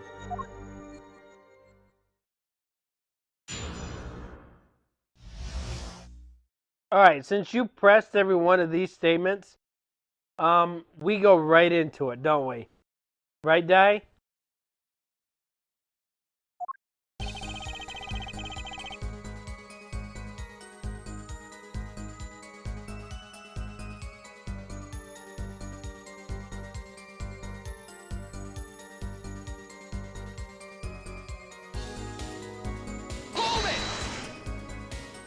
Which way did the killer run? By that time, it was clear the killer had noticed. Naturally, he ran in the opposite direction. That would mean he ran in the opposite direction from the Kentucky mansion. Acha. Don't even think about pointing out that he was going away from his home. All he had to do was loop back once he was out of sight. How did he know that's where I was going?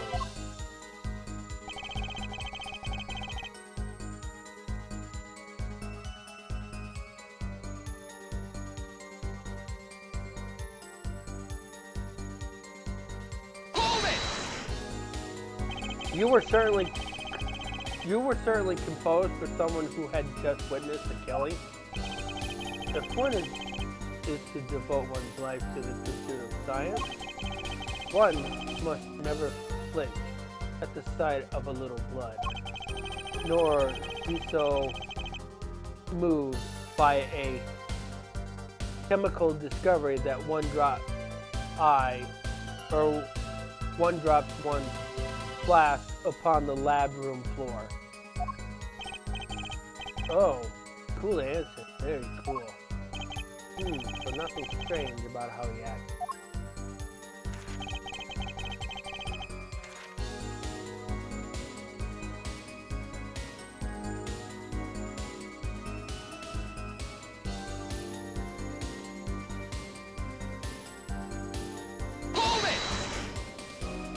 So you called immediately after witnessing the murder? Please, undoubtedly have a record of the call. Why not check with them? Wait, Apollo. This has to be it. Wait, you mean his habit? Don't forget, Apollo. When he isn't sure about something, he has a habit of fiddling with his book. The only time he even had the book open was here. Which means this is the place to look for his habit. I don't know how I know. I know. Know what?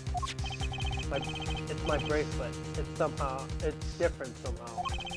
I can feel it reacting to something about this witness. Bracelet? I'm not sure I get this focus stuff you were talking about, Juicy, but I have a feeling that trusting my bracelet is the way to go. Okay. I just need to touch my bracelet with X so it reacts to the testimony.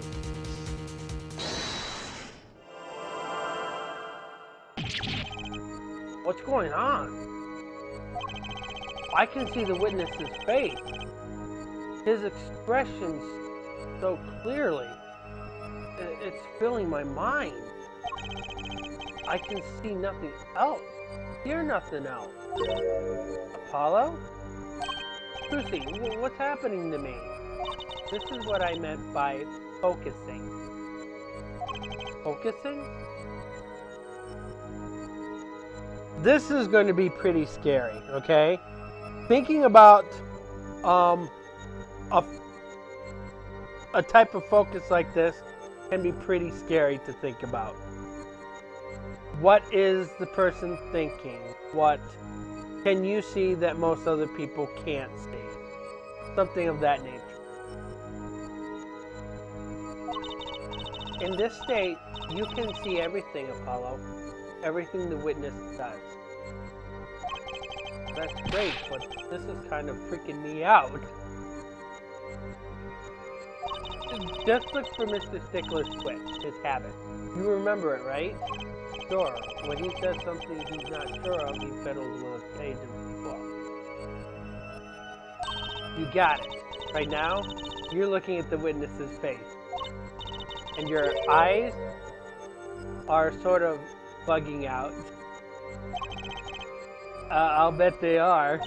First, move your focus of attention down to Mr. Stickler's hand. His hand?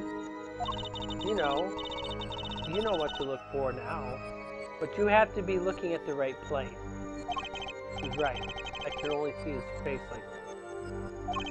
Time to try changing my view.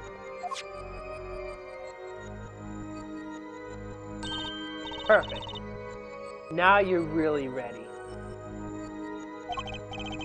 Ready for what? Ready to perceive the truth behind the twit. Perceive? Try listening to the witness talk as you focus. And watch for his habit. Right. You mean when he fiddles with the pages. That's right. That's your signal to look closer to perceive with X. Find his weak spot, and I guarantee we'll be able to give him the royal spot. Spoken like a true poker head's daughter. I'm a magician, thank you very much. So I have to pay attention to his words and his fingers. Don't worry, if you miss it, you can always try again. Right, look out, nervous twitch. Here comes justice.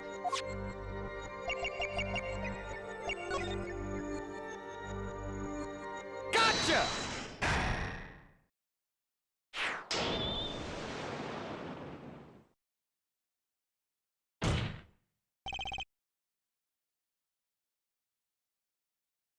So, did he use his cell phone die?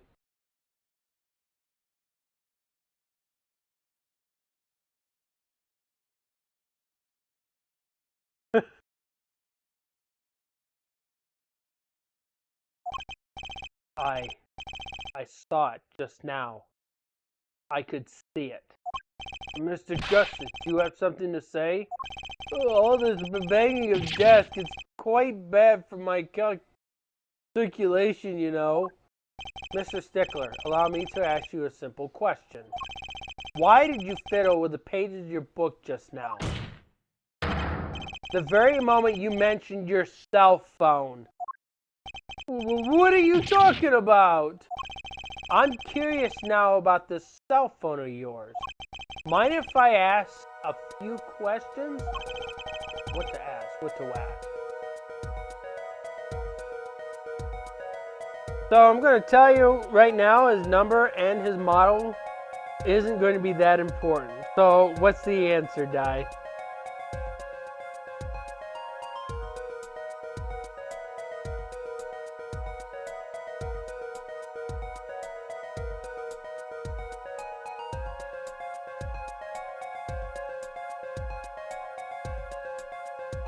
Well, I just said his number and his model of his phone is not important. So that leaves one. We have to ask to see his phone. Because we don't care about his phone number. We don't really care about the make and model of the phone. We want to see the phone. Mr. Stickler, please show me your cell phone. Why? Whatever for?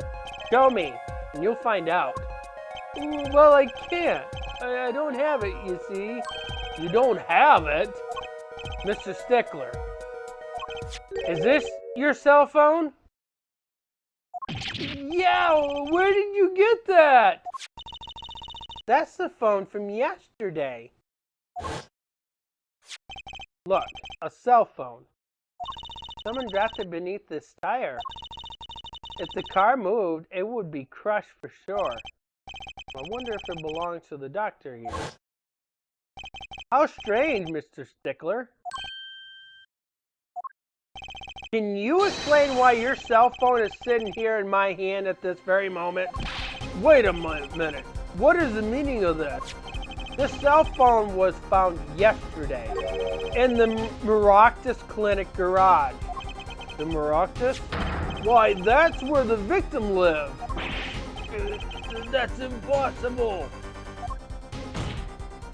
Mrs. Stickler, you lied to the court, didn't you? If your cell phone is here, how could you have called the police?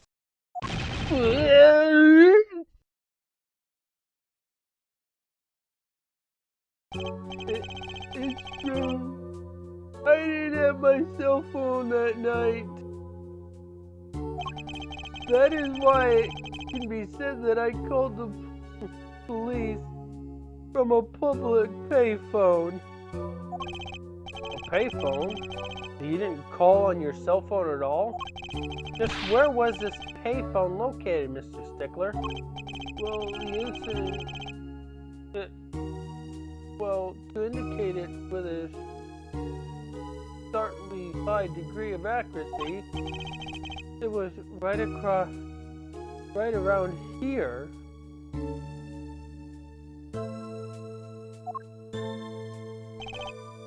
That's quite a ways from the park. Not exactly.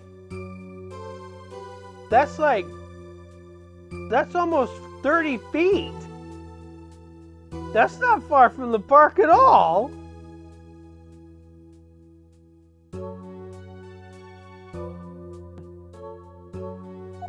But why did you lie? There can be only one reason. He didn't want the court to know he had lost his phone, because it was found in the victim's garage. What are you saying? Mr. Stickler? You broke into the Maractus Clinic garage on the night of the murder. This cell phone tells all. But that's ridiculous. That makes it sound like I snuck into the fellow's garage to commit some crime. As though I were trying to kill him. Well, Dr. Maractus was killed that night. Well, yes, but no. This line of reasoning has to be against the rules. Yes, it's true. I lost my cell phone. But you can't prove that I lost it that night. Well, Mr. Justice, if the cell phone was dropped that night of the murder, it does raise considerable suspicions as to a connection with the crime. Now's your chance, Apollo. Connect Mr. Stickler to the crime. Oh, he's already connected enough. I just have to prove it. Well, do I have a piece of evidence that can do the job? Can I prove the cell phone was dropped on the night of the murder?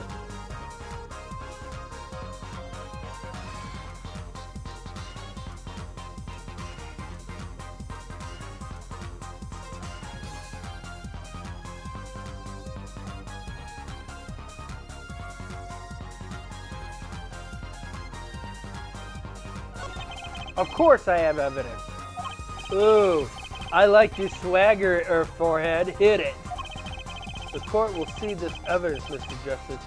Hit it, as they say. The evidence that proves that the cell phone was dropped on the night of the murder is... Make this easy, Di. Make this easy.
the car thingy. Are you talking about the side view mirror?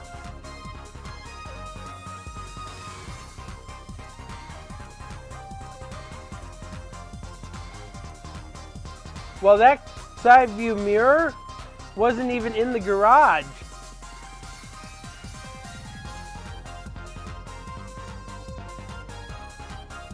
So that's not really going to help us. That side view mirror was into a public trash can after Mr. Wright hit it.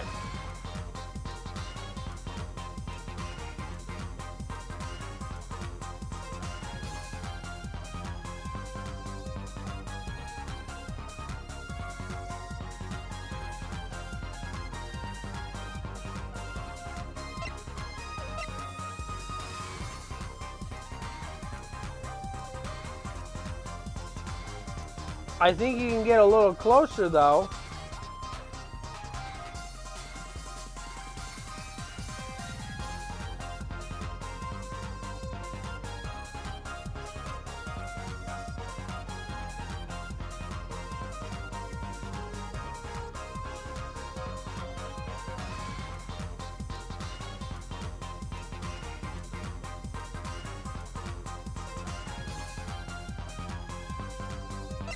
You may be overthinking it, okay.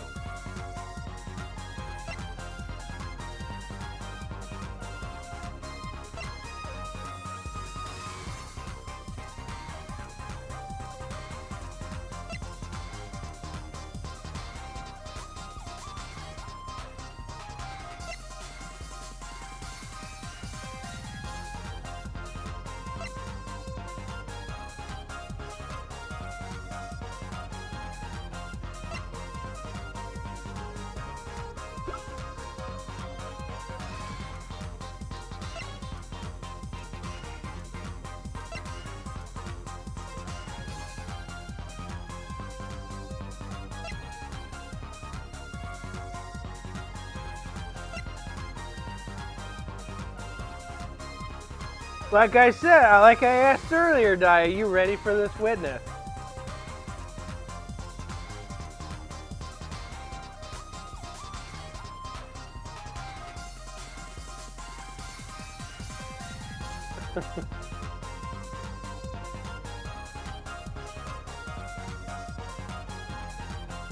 You know the answer yet?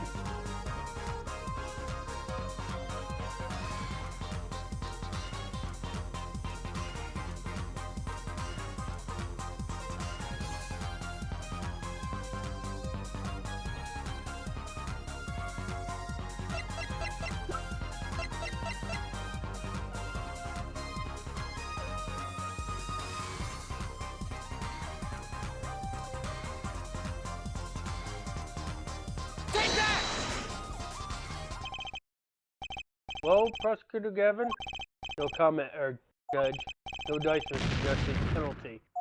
Apollo, remember we found the cell phone. Well, that would have helped us too, but I guess that one was wrong. If it had fallen on the ground before that night, that's right, the cell phone would have been crushed. Your Honor, one more chance, pal. Please. Mr. Justice, keep this up and you'll run yourself out of a line's worth of chances. The evidence that proves the cell phone was dropped on the night of the murder is...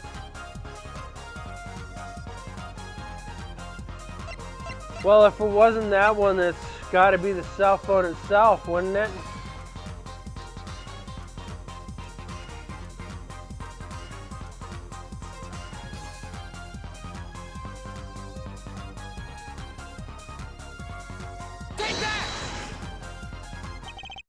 Nope, that's not right either.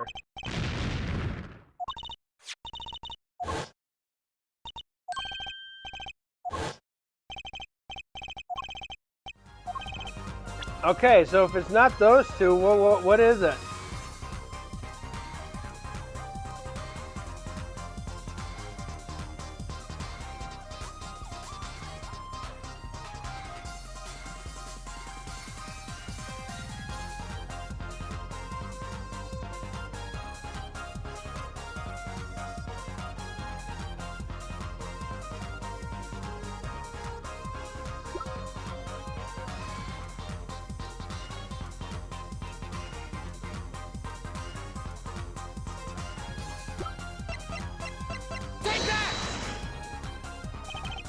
That's a side view mirror?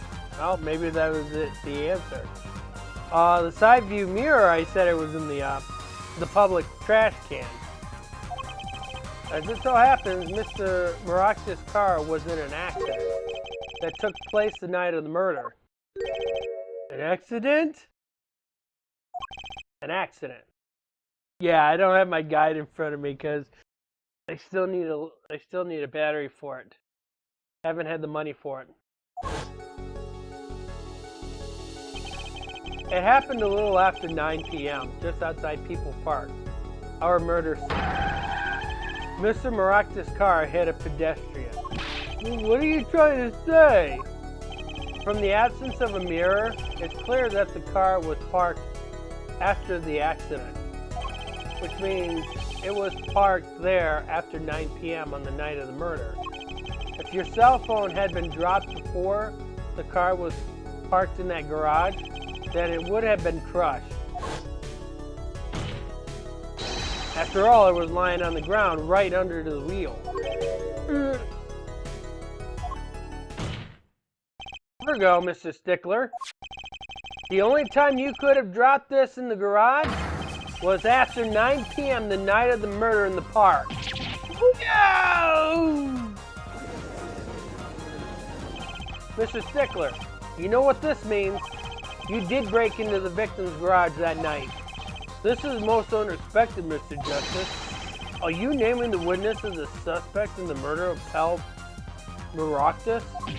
No, stop! This is too much! This can't be happening! Prosecutor, say something! I suppose it is worth saying this. No connection has been found between Weasley Stickler and Pal Maractus. That is, other than this. I believe our next testimony will be most relevant-tory. If the witness is the witness prepared? Yes, Your Honor. I know that face. That's the face of guilt.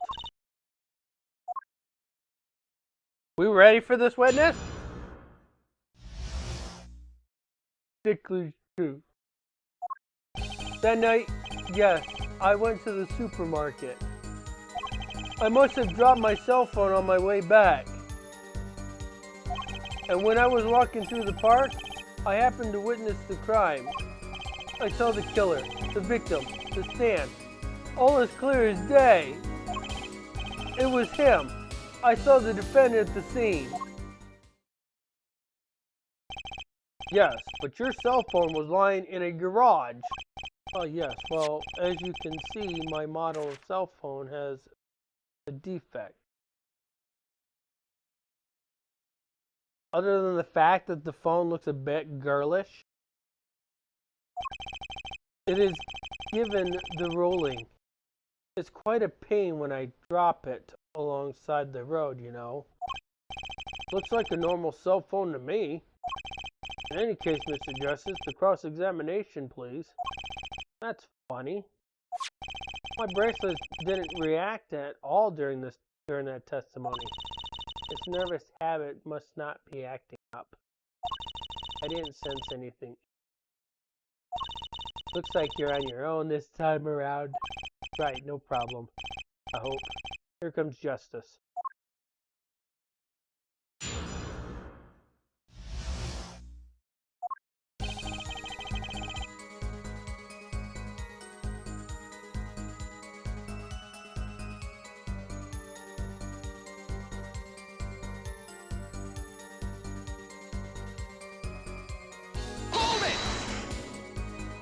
So you went shopping, which means you were holding a grocery bag when you witnessed the murder taking place?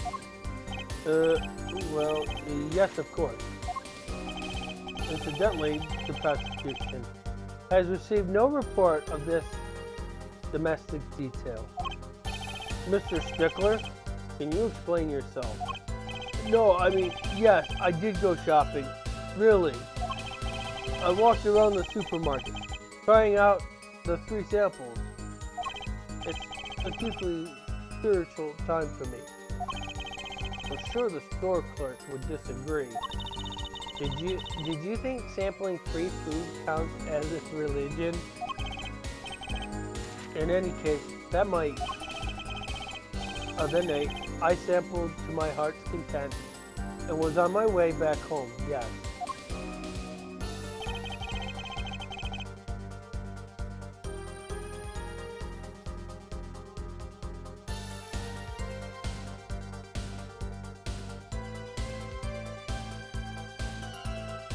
I love how this book never gets bigger on the one side and never shrinks on the other side. Hold it! That's when you pass in front of the Maractus Clinic.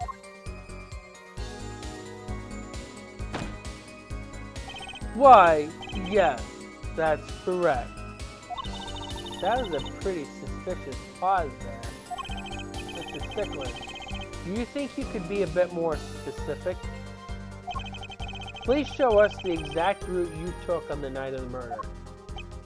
Of course. The supermarket is here along the main road.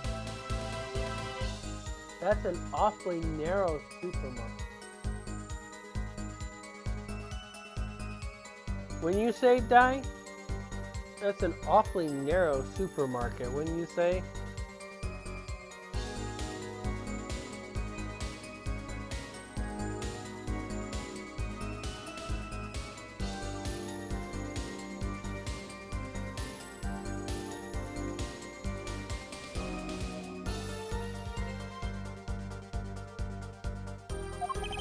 My way home from there takes me past the Maractus Clinic.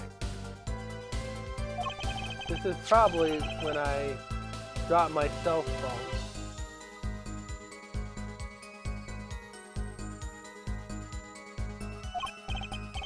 Yet, woe is I walked on, unaware of my loss, and walked right into the fateful park.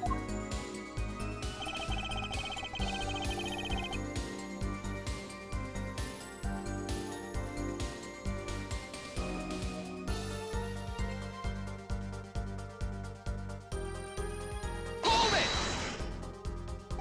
Which entrance did you enter the park from? Well, to be exact, one might say that I went in from the entrance closest to the Maractus Clinic.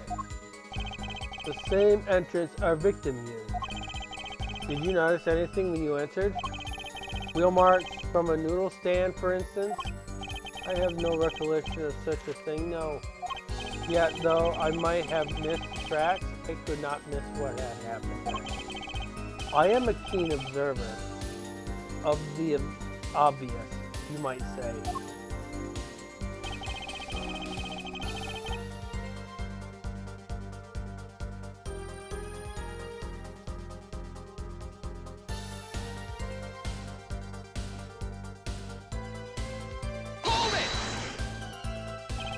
This part of the testimony is the key, I know it. Should I press him about the killer, the victim, or the noodles?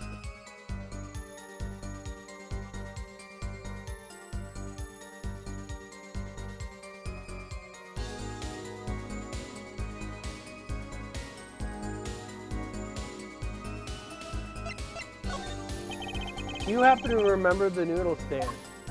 Quite well, yes. For a student of the sciences, keen observation and healthy curiosity are vital. I remember everything. I could even read the sign. I believe it said, noodle. Yes, that's what it was. For remembering something quite well, it sure took you a while to tell us. Well, let's take a look at this noodle stand. So this side says Aldoon. This side says noodle. So yeah, I think he's correct. What do you think, Di?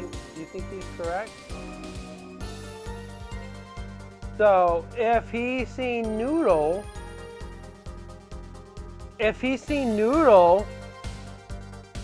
We have a contradiction, don't we? Very big one, don't we?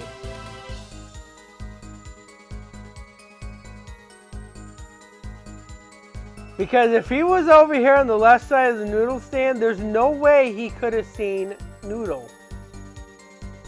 No way at all.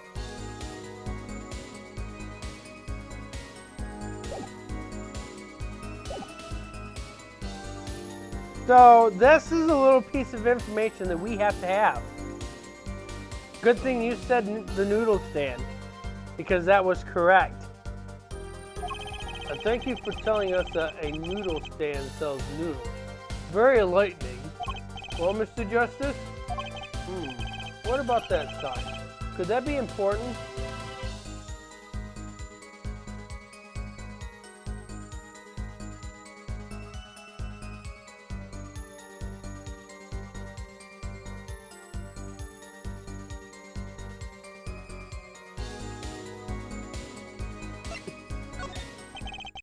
So the sign on the noodle stand said noodle. It appears the defense has just obtained a vital piece of testimony. Is this noodle stand's broth really that delicious? I'll have to go sample the wares one of these days. I think that's worth adding to the testimony as well. Whatever sort of noodles that stand sells, it can't match up to university use cafeteria. I bet it, I can almost guarantee it's better. Some apply to the school merely for taste of our smart noodles. Isn't that just instant noodles? That is not noodles that are actually hand cut, hand cooked, in a special handmade sauce. That's all processed. I wouldn't mind a taste of that myself.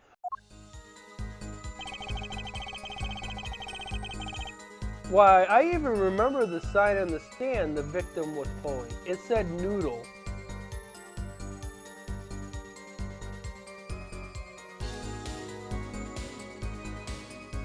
Hold it!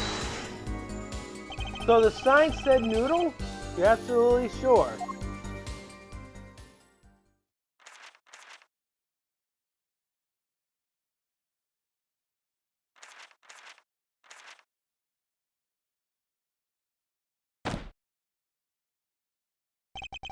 Let me be frank. Yes. That spent about a minute for him to say. In fact, the word unsure isn't even in my dictionary. Nor the word uncertain. Or I was wasting time looking that stuff. He was wasting time looking that stuff up? Noodle? Hey? I like that. It tells you what you're getting.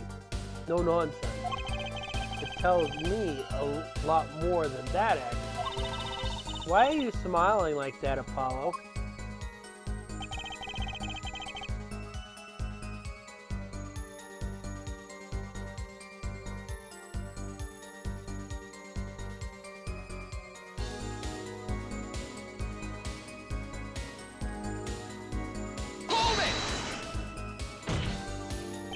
Are you absolutely sure it was the defendant? Stop asking me the same question over and over.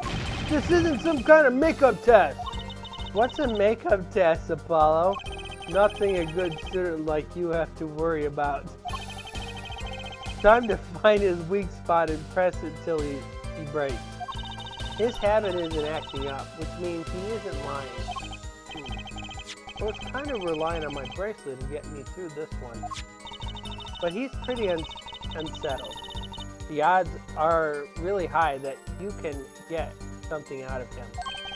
That gleam in your eyes. You're a gambler's daughter, though, through and through.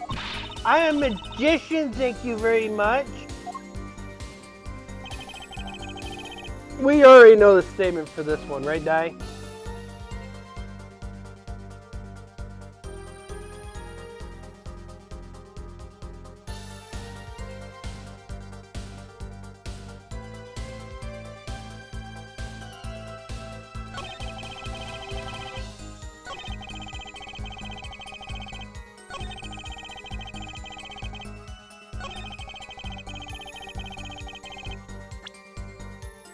Okay, so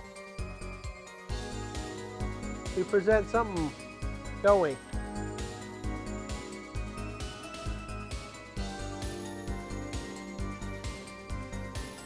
All right. Let's see if you're correct. Objection! And you're absolutely sure the sign said noodle? Why, just last week my professor offered me this phrase. At least you have good eyesight, Stickler. I'll give you that. It read, without a doubt, noodle. I see. What? Why are you looking at me like that? Is that pity I see in your eye? Let's take a look at the map, shall we? So you're claiming that when you saw the sign, you were standing... He was here, was it? Although it wouldn't been a bit... Although it wouldn't been a bit hard to read the sign from this spot. You think so? Mr. Stickler, I'd like you to please take another look at the stand and to carefully read what the sign says. See? The sign actually states the name of the stand's owner, Aldoon. Inconceivable! I'm certain it was definitely noodle for sure, positive. I'm afraid your professor was wrong about your eyesight. I wouldn't be so quick to jump to that conclusion. The sign he saw changes everything. The witness says the sign said noodle. And we know what, Di?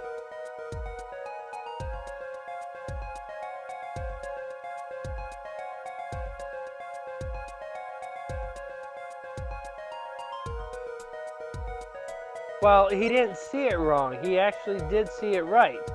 Remember, you look at the noodle stand. It says Aldoon on this side, but it says noodle on the other side. So he did see it right.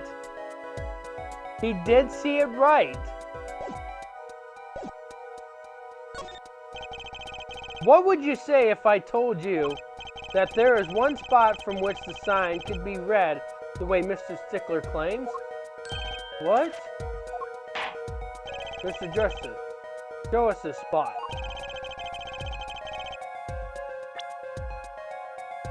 Okay.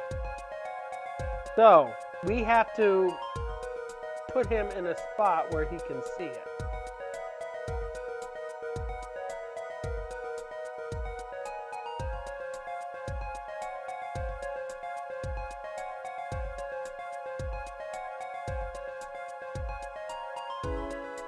Well, it can't be bottom right, because anything on this side, on the bottom, says Aldoon. So he would have to be over on this side.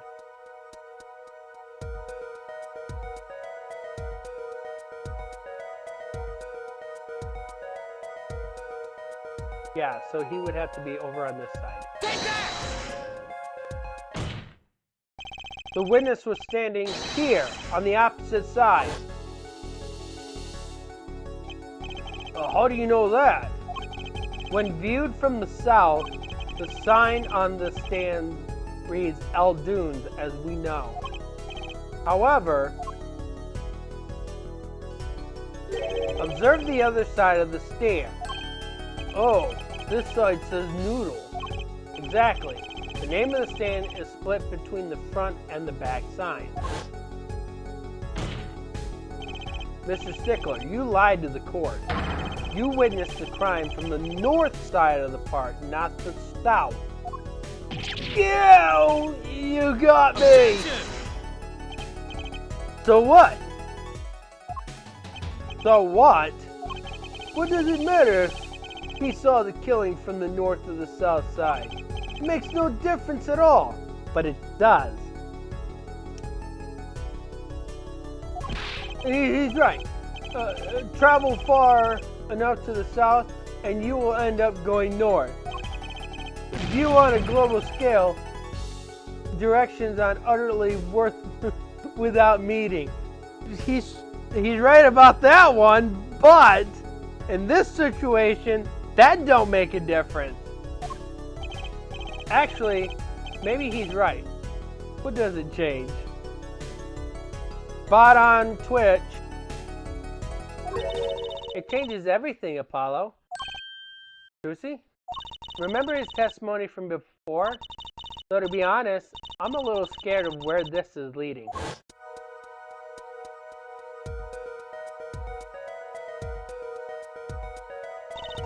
The killer and the victim are facing each other. Then at the moment the killer raises his weapon, Mr. Stickler shouts. At which point the victim turns his head to look. And the killer fires his pistol.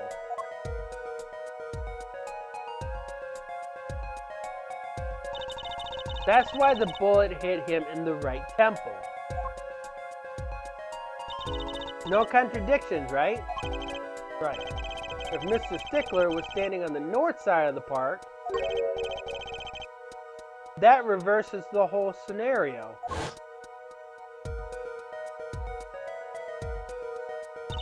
Completely. If Mr. Stickler shot from where he is now, and the victim looks in his direction,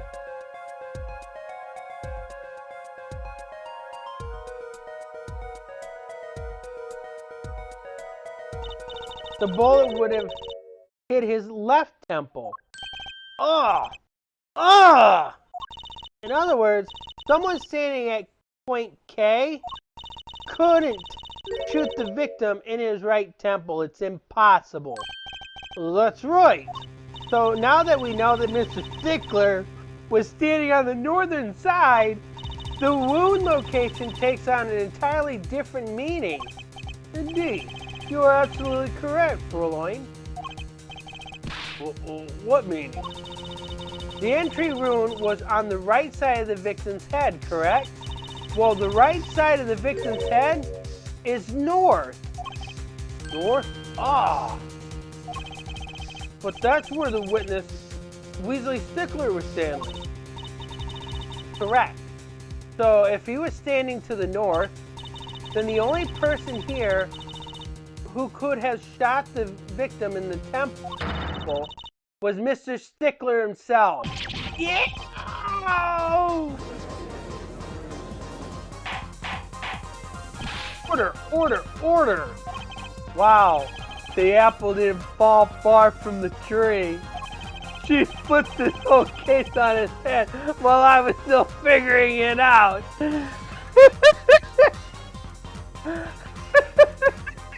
Just like magic, right, Di?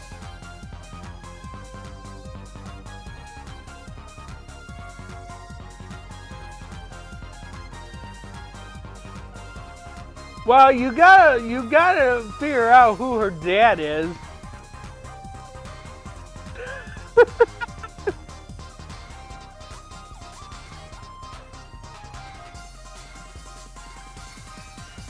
Objection! Clarify 1 point for me, if you would, Air Forehead. What now?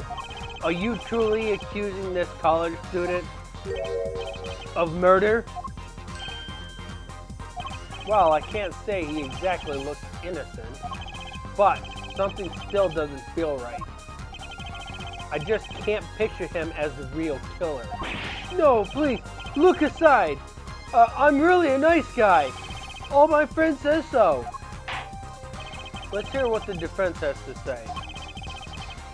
What are you going to do now, Justice? Should I really accuse Mr. Stickler?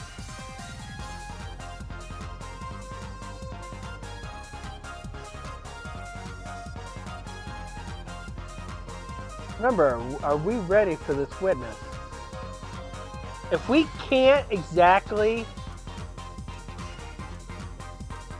place him as a murderer, can we accuse him of another crime?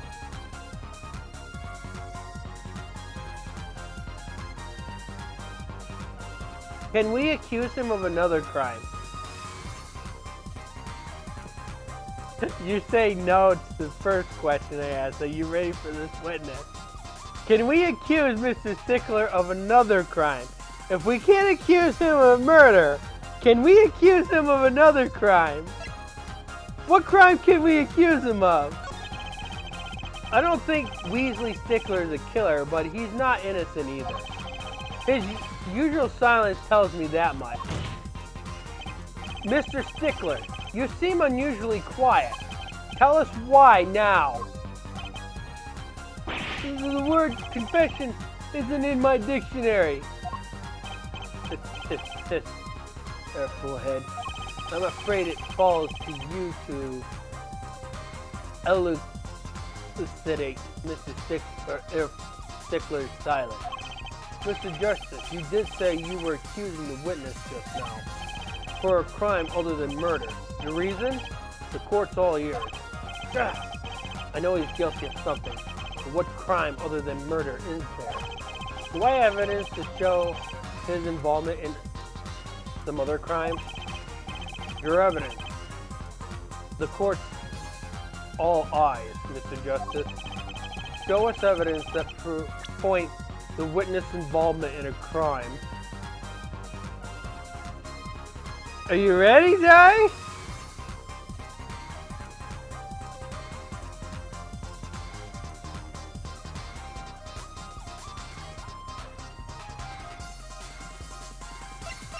Here's these panties. Let's try it. Take that! The evidence is this. What is the woman's underwear? Hey, those are mine.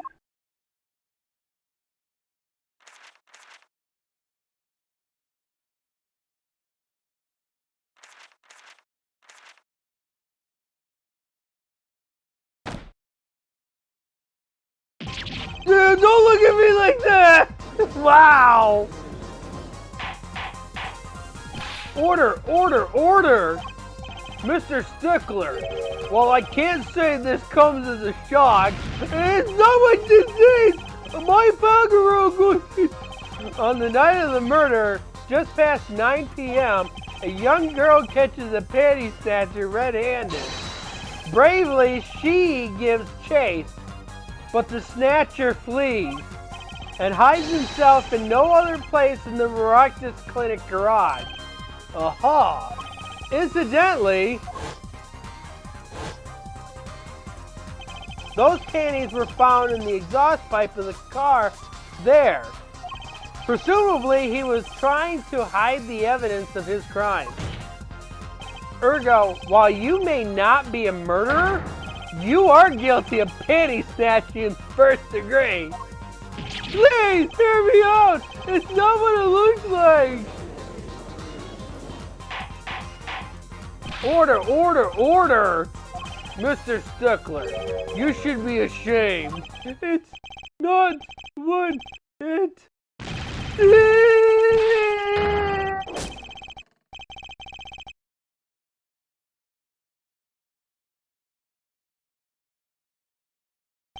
So, are we to understand that you were silent not because you were guilty of murder, but because you lacked the courage to admit your theft of this girl's undergarments? Perhaps you are not aware that my school's name was originally written IV. I standing for intelligent, V stand for valiant, see? Your point? I'm not done. Now, I'm a major in the science department. And what does science teach if not curiosity? Yes, we of the IVU science department are valiantly curious. No challenge is too daunting. And what... Objection! Come on, you're talking about a girl's panties here. No, you don't understand. A mystery is the unknown, and the unknown is unacceptable.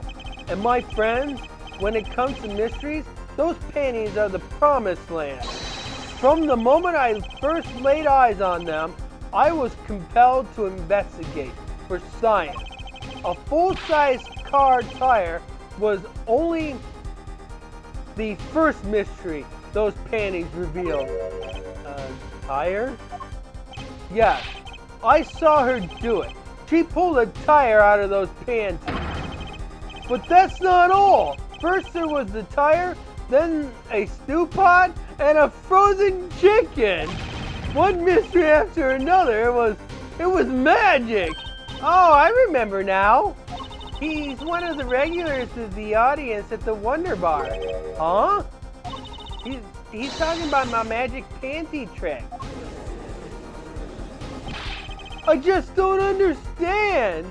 A broom from a pair of panties. It mocks the very laws of physics.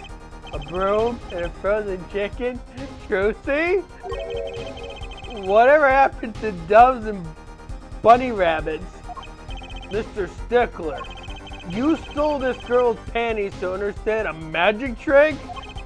You say panties, but they are so much more than that. For me, they are an object for serious study. I wonder. There has been a recent rash of panty snatchings in the area. Were they all yours?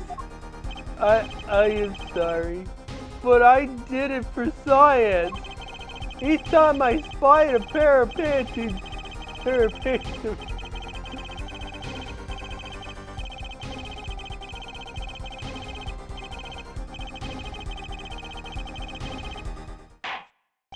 Still, that leaves one thing unexplained. Ah, you refer to our witness's other lie, yes?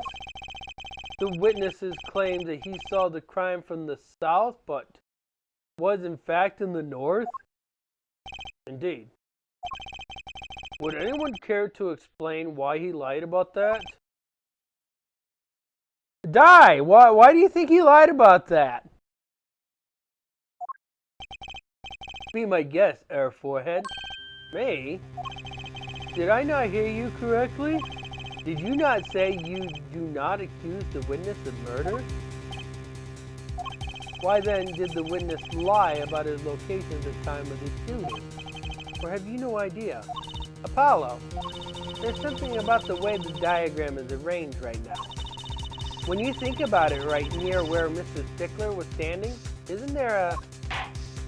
Well, Mr. Justice, what say you? Do you have any evidence to show why the witness lied about his location? Die? I'm gonna leave this up to you.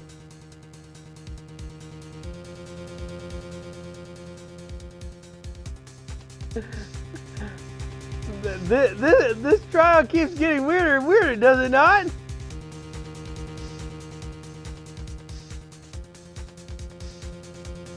Blueberries. Take that! The evidence that shows why he lied is this. What? More panties? How many panties are you carrying in your pocket, Air Forehead?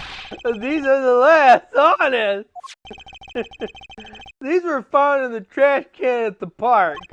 Looking at the diagram, we can see that the trash can was right next to where the witness stood. Mr. Stickler, you did it. Alas, I'm a failure as a scientist. I can't unravel the mysteries of the universe. I can't even unravel a pair of panties. So these panties are your handiwork as well?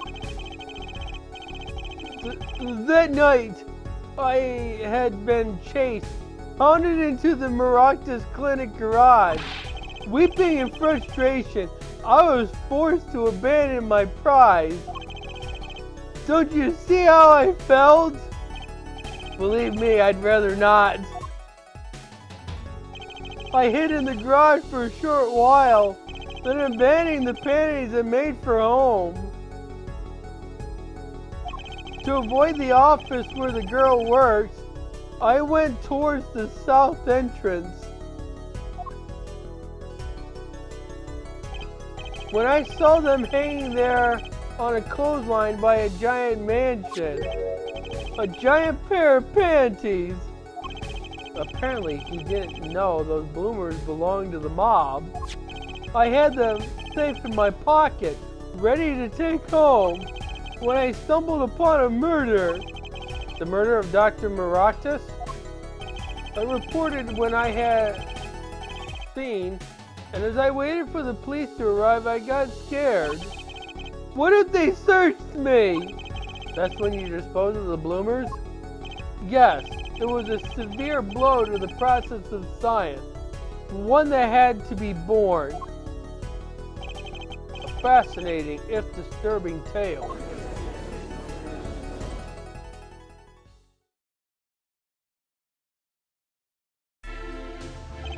I believe this brings today's proceeding to a close, and I'm more than pleased to dismiss this witness from the remainder of the trial.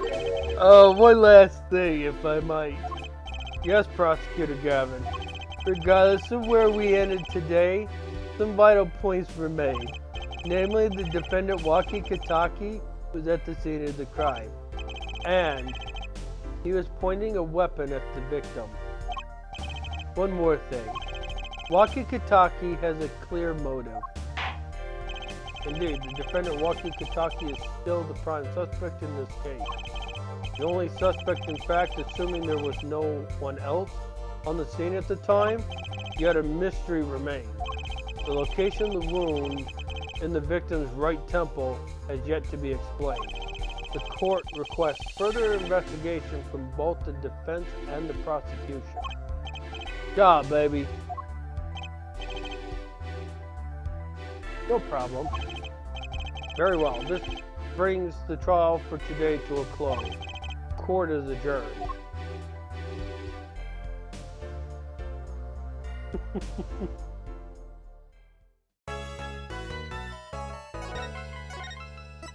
Okay, Di. What do you think?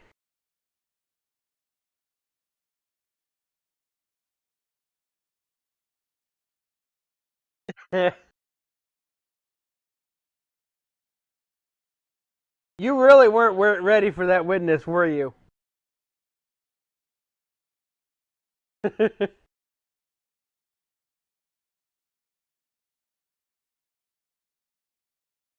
But now you understand why we have panties as evidence, right?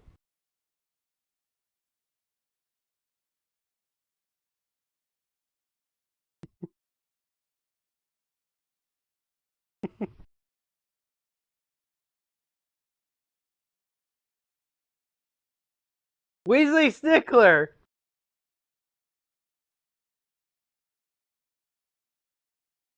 He's our culprit.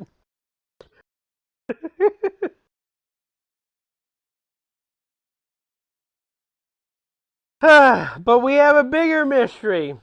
Who's responsible for the murder of the doctor pulling the noodle stand?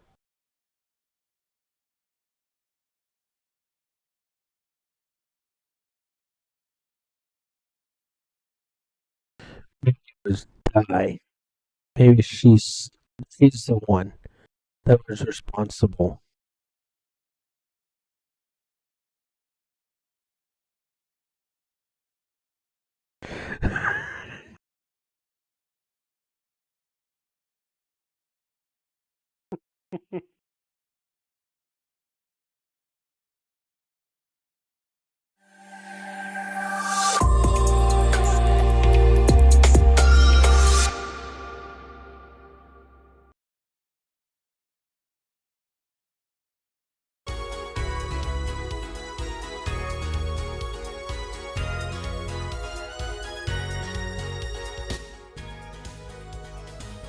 Okay.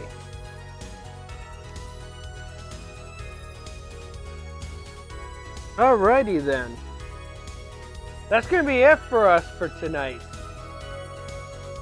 Monday we're going to start the investigation, do the investigation for the entire stream, and then we're going to finish out the entire case 2 the following week, which is going to be in May. We're going to be in May. Think about this, Di. We're already halfway into the year. It felt like the new year started yesterday, didn't it, Di?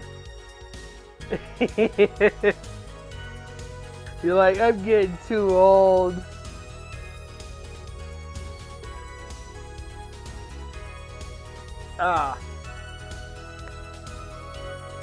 There are only four episodes to this game. I said I probably will be finished with this game in I want to say I want to be finished with this between July or August. Could be earlier than that, but I'm gonna say between July and August. Then we'll start up Dual Destinies. By then, Dual Destinies got 6 episodes, 5 standard and a DLC, and that will take us to 2026, where we will start Spirit of Justice. I have a feeling I will probably be done with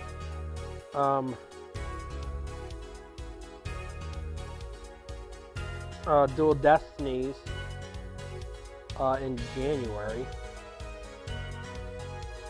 and then start Spirit of Justice in January, and then Spirit of Justice will probably take me all the way down to May or June. That's hoping nothing interferes between that time, and then after that, after I get done with that, Andy's going to take over from there. As for this week, tomorrow is going to be Grocery Store Simulator. Wednesday is going to be Dot Hack. We're going to try to see if we can't get closer to the end of the game. And then we're going to move over to, we still don't have The Sims 2, so that's going to be pushed back again. Hopefully we can get it sometime.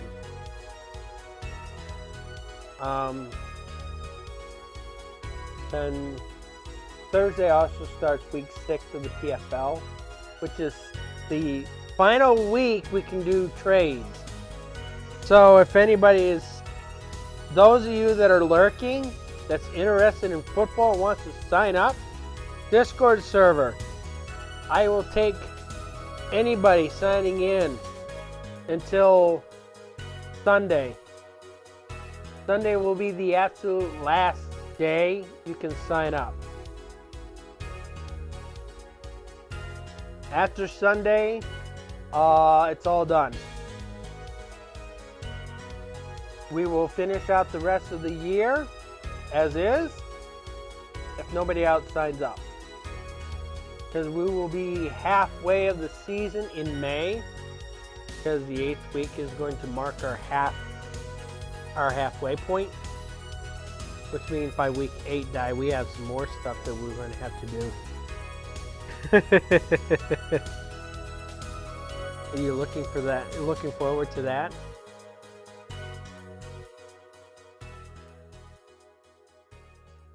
So tonight, we have Player of the Week. We have emails. I hope you did the Player of the Week for the previous weeks. I don't know if we did any of those.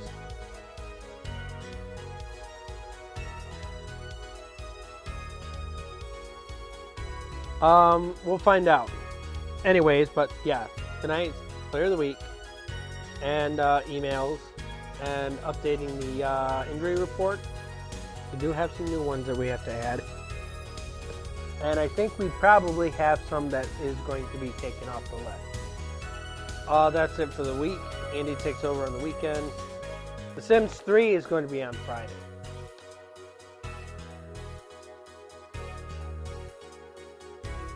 And I can't tell you if I'm going to start up the Sims 2 or the Sims 3 this fall. We don't know yet. We got to figure out what's going on in that time. So I'll keep you updated as it progresses. we're going to call it the night tonight. Hope you all had a wonderful Easter. And I hope you all had a wonderful Monday too. Take care. Bye.